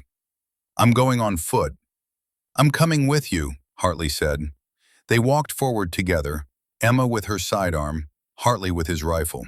As they approached, Emma could see Hakim clearly, a man in his 50s, scarred from years of warfare, but with intelligent eyes that sized her up with professional interest. Captain Reeves, you came. I said I would. And you brought witness. Good. I did the same. Hakim gestured, and another figure emerged from behind a boulder. An older Afghan man, unarmed, clearly a village elder. This is respectful, the elder said in accented English. Single combat witnessed by elders, the old way. Emma realized with shock that Hakim was serious. This wasn't a trap, it was an actual honor duel, something from a different age of warfare. What are the terms? She asked. No weapons, Hakim said. Hand-to-hand combat until one of us cannot continue. If you win, your convoy passes safely. If I win, your Marines surrender but are treated honorably. Emma studied him. Hakim was older than her, but larger, with the physical strength of a man who'd spent his life fighting. She was trained, fast, but this would be a genuine test. I accept, she said. Then let us begin. They faced each other in the center of the valley, the Afghan sun beating down, two warriors from different worlds brought together by the oldest of human activities, combat. Hakim moved first, a testing jab that Emma slipped. She countered with a quick combination, but he blocked it easily. They circled, each assessing the other's skills. You have training, Hakim observed. Quantico, 3 years of hand-to-hand combat instruction. Emma feinted left, then struck right. Hakim caught her arm and twisted, but she rolled with it and escaped his grip. I learned in the mountains, Hakim said, fighting Russians, then Americans, then other Afghans. 40 years of war. They exchanged blows, neither gaining clear advantage. Emma was faster, but Hakim was stronger and far more experienced. He fought with brutal efficiency, no wasted motion, every strike designed to end the fight. A hard punch caught Emma's ribs. She gasped, pain flaring, but turned it into a takedown attempt. Hakim sprawled, stopping her, then delivered a knee that she barely blocked. They separated, both breathing hard now. You fight well for someone so young, Hakim said, but you cannot win. I have beaten men twice your size. Then I'll have to be smarter, not bigger, Emma replied. She changed tactics, using her speed and flexibility against his strength. Quick strikes to nerve points, kicks to compromise his balance, wrestling techniques that use leverage instead of power. Hakim adapted, his decades of combat experience allowing him to counter her techniques almost as fast as she deployed them. But Emma noticed something. He favored his left leg slightly, an old injury maybe. She targeted it, a low kick to the knee, then another. Hakim's stance shifted, compensating. That was the opening Emma needed. She feinted another leg kick, and when Hakim prepared to block it, she instead launched herself at his upper body. They went down together, grappling on the rocky ground. Emma worked for a submission hold, trying to trap his arm. But Hakim was too experienced. He reversed her position, ending up on top, his hand around her throat. Emma felt pressure building, her air supply cut off. She had seconds before she passed out. She thought of Tyler, of her Marines, of every reason she'd fought this hard to survive. Emma brought her knee up hard into Hakim's solar plexus. He grunted, his grip loosening slightly. She used the moment to bridge and roll, escaping the choke. They came up facing each other again, both exhausted, both injured, but neither willing to quit. "You should have stayed down," Hakim wheezed. "Not my style," Emma gasped back. They charged each other one last time. Emma knew she had maybe one more combination left in her, one more chance to end this. She threw everything into a flurry of strikes, punches, elbow, knee, spinning kick. Hakim blocked most of them, but the spinning kick caught him on the temple. He staggered. Emma followed up with a perfect punch to the jaw. The Taliban commander went down hard. Emma stood over him, fists raised, waiting to see if he'd get up. Hakim tried. He got to his hands and knees, shaking his head to clear it. But when he tried to stand, his legs gave out. He collapsed back to the ground, conscious but unable to continue. The Afghan elder stepped forward. "The American woman has won." Emma could barely believe it. She'd won. Against a legendary Taliban commander with 40 years of combat experience, she'd actually won. Hakim looked up at her from the ground, blood on his lip but his eyes clear. "I underestimated you one final time, Captain. You are a true warrior." "As are you, Commander." Emma offered her hand to help him up. After a moment's hesitation, Hakim took it. The elder spoke again. "The terms must be honored. The American convoy will pass safely." Hakim nodded slowly. "It will be so. I give my word. No more ambushes, no more attacks. Your Marines have earned safe passage." Hartley approached, his rifle still ready but pointed down. "How do we know you'll keep your word?" "Because I am a man of honor, Colonel." Hakim met his gaze steadily. "Unlike some of your people who torture prisoners or bomb weddings, I keep my word." The rebuke stung, but Emma couldn't completely argue with it. This war had been filled with atrocities on both sides. "Then we have an agreement," Emma said. "Thank you for your honor, Commander." "Do not thank me, you won it fairly." Hakim touched his temple where her kick had landed. "I will remember this. The American captain who defeated me in single combat. It is a good story for my grandchildren. If we're both alive to tell stories to grandchildren, maybe this war will have ended," Emma said. "Inshallah." "God willing." Hakim gave a slight bow, then walked back toward his position, the elder accompanying him. Emma and Hartley returned to their Humvee. Emma's entire body hurt, and she was pretty sure she had at least one cracked rib, but she was alive, and they had safe passage. "That was either the bravest or stupidest thing I've ever seen," Hartley said. "Probably both," Emma admitted, "but it worked."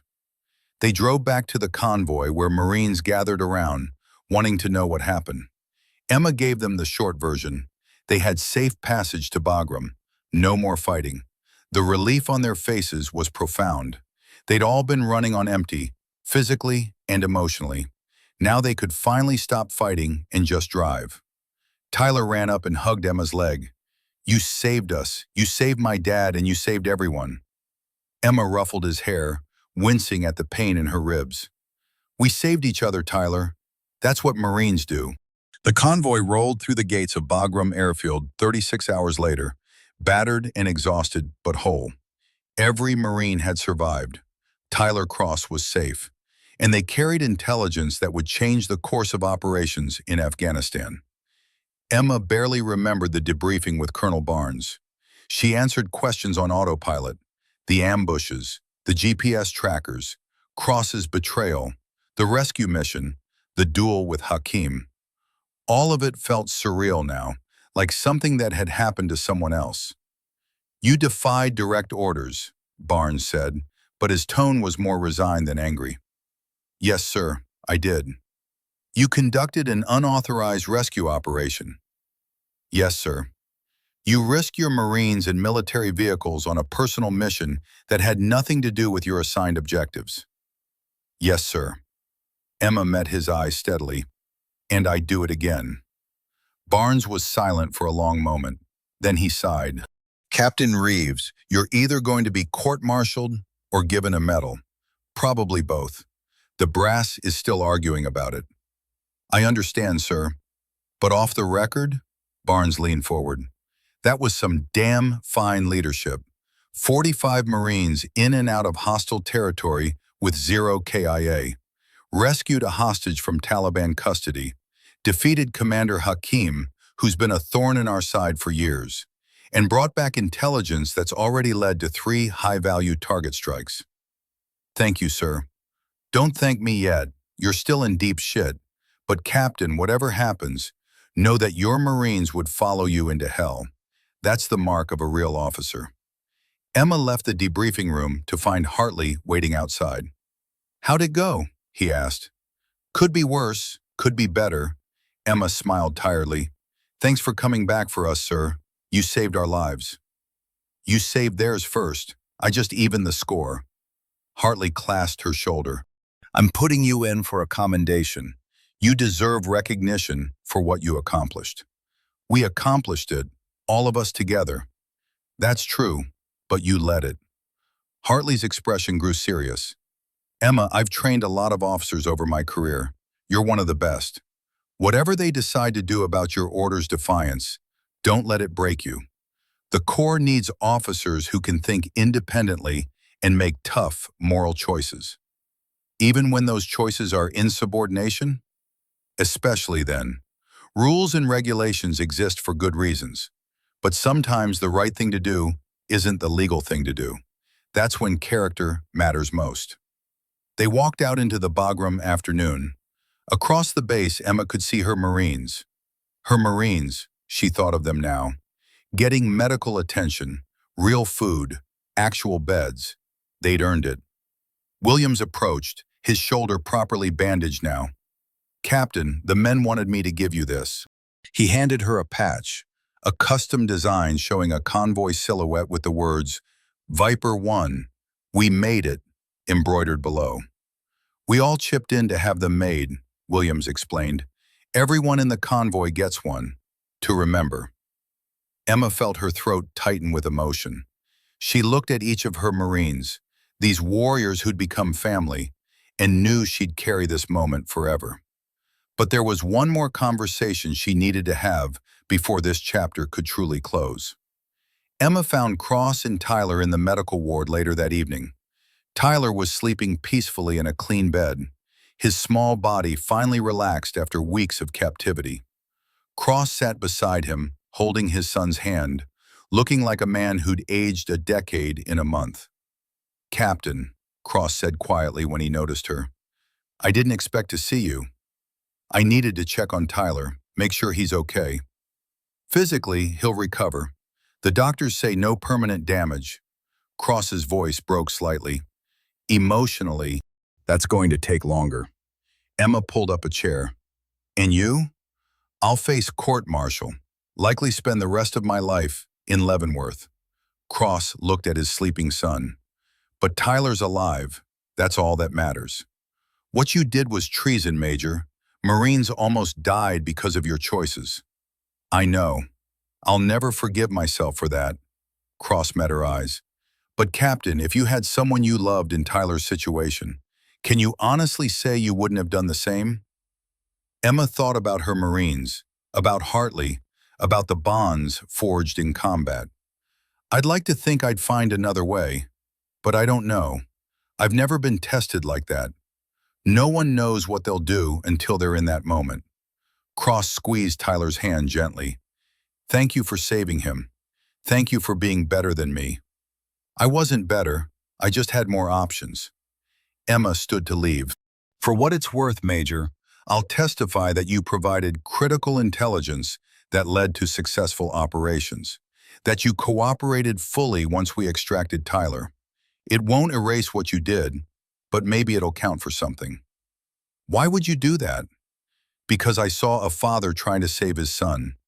That doesn't excuse treason, but it explains it. And in war, understanding why people do terrible things sometimes matters almost as much as stopping them. Emma left the medical ward and walked across the base. The night air was cool, a relief after the day's heat. She found herself at the motor pool where their convoy vehicles sat, battered and scarred but intact. Martinez was there, doing maintenance on the lead Humvee, their Humvee, the one that had carried them through every ambush and firefight. "Can't sleep, ma'am?" he asked. "Too much adrenaline still in my system. You?" "Same. Plus, I wanted to check on the old girl. She took a beating but never quit on us." Martinez patted the Humvee's hood affectionately. "Kind of like you, Captain," Emma smiled. "I think the Humvee held up better than I did."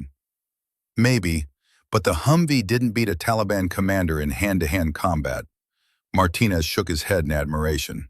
"That story's already spreading through the entire base. You're a legend, ma'am."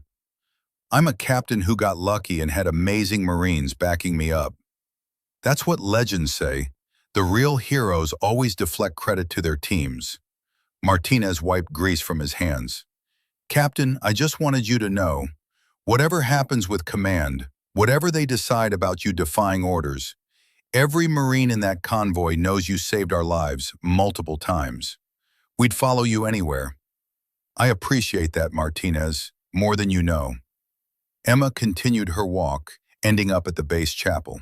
She wasn't particularly religious, but she needed a quiet place to think, to process everything that had happened.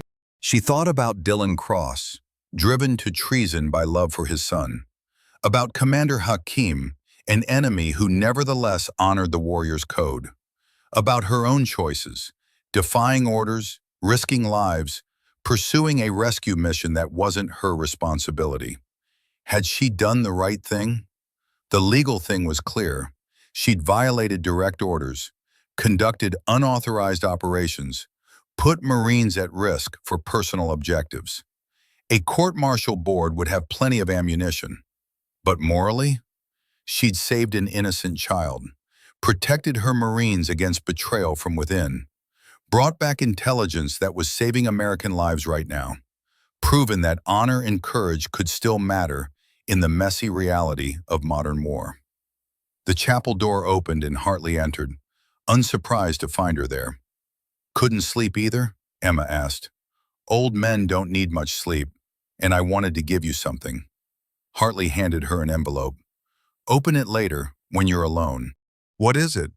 "A letter, for when you doubt yourself, which you will. For when they question your judgment, which they will. For when you wonder if you did the right thing." Hartley's weathered face softened. "You did, Emma. You absolutely did. And that letter explains why I believe that, from someone who spent 40 years in uniform and seen the best and worst of military leadership." "Thank you, sir." "Don't thank me. Just keep being the officer you've proven yourself to be." Hartley turned to leave, then paused. "One more thing. I'm recommending you for promotion to major. You've earned it." "Sir, they might court-martial me." "Then you'll be the most decorated major awaiting court-martial in Marine Corps history." Hartley smiled. "Get some rest, Captain. Tomorrow starts the paperwork phase of this mission, and that's going to be worse than any Taliban ambush." 3 days later, Emma was summoned to a conference room where she found Colonel Barnes, along with 2 general officers she didn't recognize, and a JAG attorney. "Captain Reeves, have a seat," Barnes said. Emma sat, her spine straight, prepared for whatever came next. One of the generals, a 2-star with graying hair and 3 rows of combat ribbons, spoke first. "Captain, I'm General Morrison, CENTCOM. I've reviewed your entire mission report, interviewed your Marines, and consulted with intelligence officers about the data you brought back." "Yes, sir." "You violated direct orders to return to FOB Viper. You continued overland when ordered to accept helicopter extraction. You conducted an unauthorized hostage rescue operation. Do you dispute any of these facts?" "No, sir, I do not." "And you understand these are court-martial offenses?" "Yes, sir, I do." General Morrison exchanged glances with the other general, then looked back at Emma. Good. Because I wanted to make sure you understood the severity of your actions before I tell you that we're not pursuing charges. Emma blinked. Sir? The intelligence Major Cross provided, combined with the data you brought back, has enabled us to dismantle a significant portion of Taliban command structure in 3 provinces. 8 high-value targets eliminated or captured, 2 major weapons caches destroyed, estimated enemy casualties in the hundreds. Morrison leaned forward. Captain, your unauthorized mission has accomplished more for our strategic objectives than the last 6 months of planned operations. But sir, I still violated orders. You did, and in most circumstances that would end your career. Morrison's expression was unreadable. But sometimes, Captain, military necessity and moral imperative align in ways that make strict adherence to orders counterproductive. You made judgment calls in the field that, while technically insubordinate, resulted in exceptional outcomes. The other general, a 1-star Emma, now recognized as General Patricia Santos, spoke up. Captain Reeves, I've spent 3 hours interviewing your Marines. To a person, they credit your leadership with saving their lives. They describe tactical decisions that were unconventional, but brilliant. And they talk about your character, your willingness to risk your own life to save a child who'd been abandoned by official channels. With respect, ma'am, Tyler Cross wasn't abandoned. Command said they couldn't negotiate with terrorists. They couldn't. But you didn't negotiate. You took direct action. Santos smiled slightly. There's a difference between official policy and battlefield reality. You understood that difference and acted accordingly.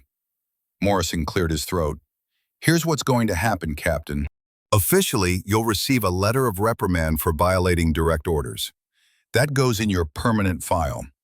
Unofficially, you're being awarded the Bronze Star with Valor Device for leadership under fire and the successful completion of a combat mission under extreme duress.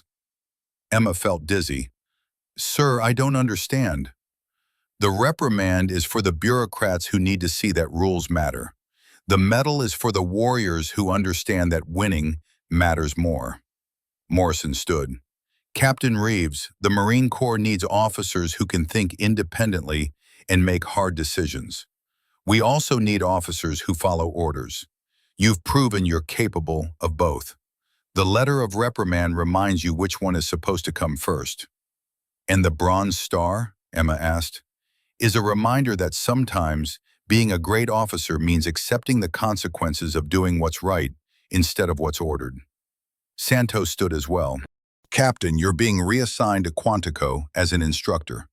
You'll teach tactical leadership and decision-making to officer candidates. Ma'am, I'm a field officer, not an instructor. You were a field officer. Now you're an instructor who's actually experienced the dilemmas you'll be teaching about. Santos handed her a folder. Your new orders. You deploy stateside in 2 weeks. Dismissed, Captain. Emma stood, saluted, and left the conference room in a daze. Outside, she found her entire team waiting. Williams, Ramirez, Martinez, Jackson, Chen, and even Hartley. Well, Williams asked. Letter of reprimand in Bronze Star, Emma said, and reassignment to Quantico as an instructor. Williams grinned. So basically they're saying bad Marine with one hand while pinning a medal on you with the other? Pretty much. That's the Corps for you, Hartley said, but he was smiling. Emma, you're going to be a hell of an instructor. Those officer candidates are lucky to get you. I'll miss the field. The field will still be there if you want it later. Right now you've got a different mission, teaching the next generation of officers how to lead under impossible circumstances. Hartley extended his hand. It's been an honor serving with you, Captain. Emma shook his hand, then found herself pulled into a group hug with her Marines. These warriors who'd followed her through ambushes and firefights, who'd trusted her judgment even when it seemed crazy, who'd become more than a unit, they'd become family. 6 months later, Emma stood in front of a classroom at Quantico, looking at 30 officer candidates who were trying very hard to appear alert at 0700 hours. Good morning. I'm Captain Emma Reeves. Over the next 12 weeks, I'm going to teach you tactical leadership in combat situations. Some of you will love this course. Some of you will hate it. All of you will learn from it. She pulled up a tactical map on the screen behind her. Let's start with a scenario. You're leading a convoy through hostile territory. Your intelligence officer provides GPS coordinates for a safe route. But when you check those coordinates against terrain features, something doesn't match. What do? Hands went up. Emma called on a young second lieutenant. Verify with the intelligence officer, ma'am. Get clarification. Good start, but what if time is critical? What if waiting for clarification means missing your extraction window? Another officer candidate. Trust your own navigation skills, ma'am. Officers are trained in land nav for a reason. Excellent. Now here's the complication. Your intelligence officer has been reliable for months. You have no reason to doubt him, but your instincts are screaming that something's wrong. Emma paused. This isn't a hypothetical scenario. This happened to me in Afghanistan last year. And the decision I made meant the difference between life and death for 45 Marines. She had their complete attention now. The intelligence officer had been compromised. The coordinates were designed to lead us into an ambush. If I'd followed orders and trusted the official intel, we'd all be dead. Emma advanced the slide, showing photos of the convoy, carefully selected images that didn't compromise operational security. But I didn't follow orders. I trusted my instincts, verified with terrain analysis, and we survived. She let that sink in for a moment. Here's what I want you to understand. Leadership isn't about blindly following rules. It's not about ignoring rules either. It's about having the judgment to know when rules should be followed and when they should be broken, and then having the courage to live with the consequences of your choices. A young woman in the front row raised her hand. Ma'am, how do you develop that judgment? Experience, training, and mentorship.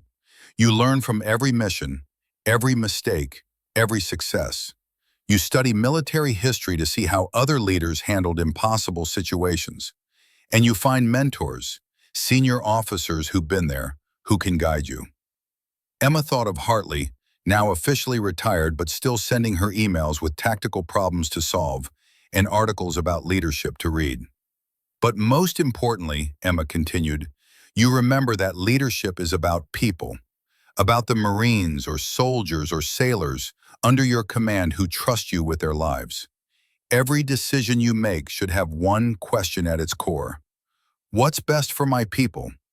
She advanced to the next slide, a photo of Tyler Cross, now back home with his mother, smiling at a baseball game.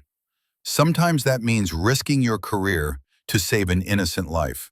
Sometimes it means defying orders because you know those orders are wrong. Sometimes it means accepting that you can't save everyone and you have to make impossible choices. War is complex. Leadership is complex. There are no easy answers.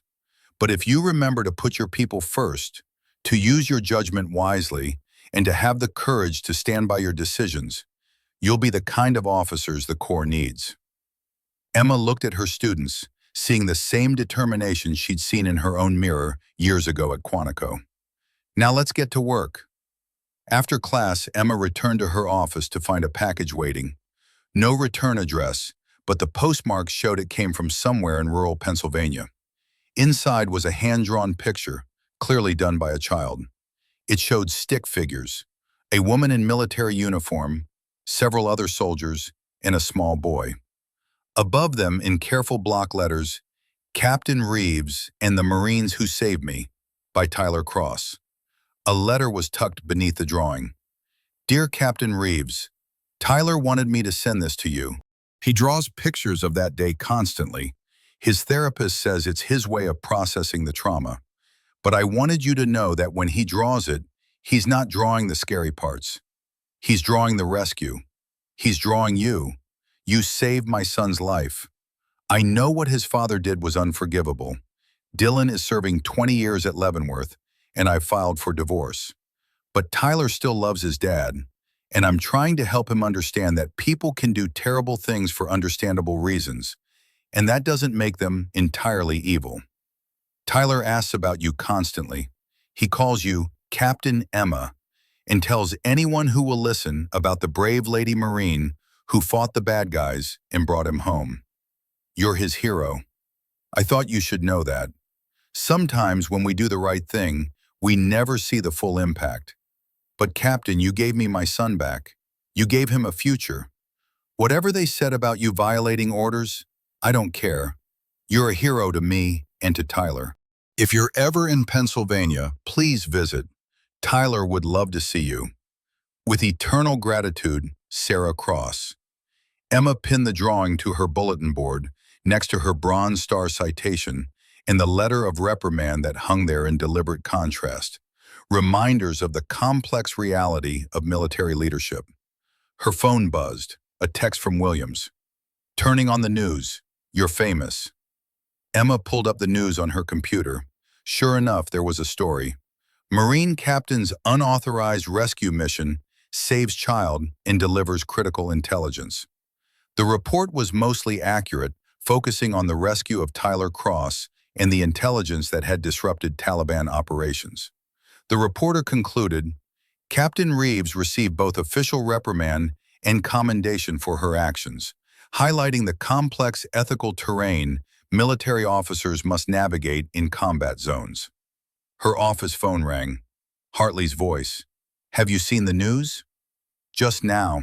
How do you feel about being famous? Uncomfortable. This was never about recognition. The best officers never want recognition. That's what makes them deserving of it. Hartley chuckled. But Emma, seriously, you've become exactly what the Corps needs. An example of principled leadership in impossible circumstances. I just tried to do the right thing.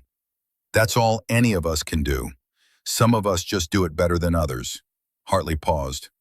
I'm proud of you, Captain. Your career is just beginning. After they said goodbye, Emma looked at Tyler's drawing again.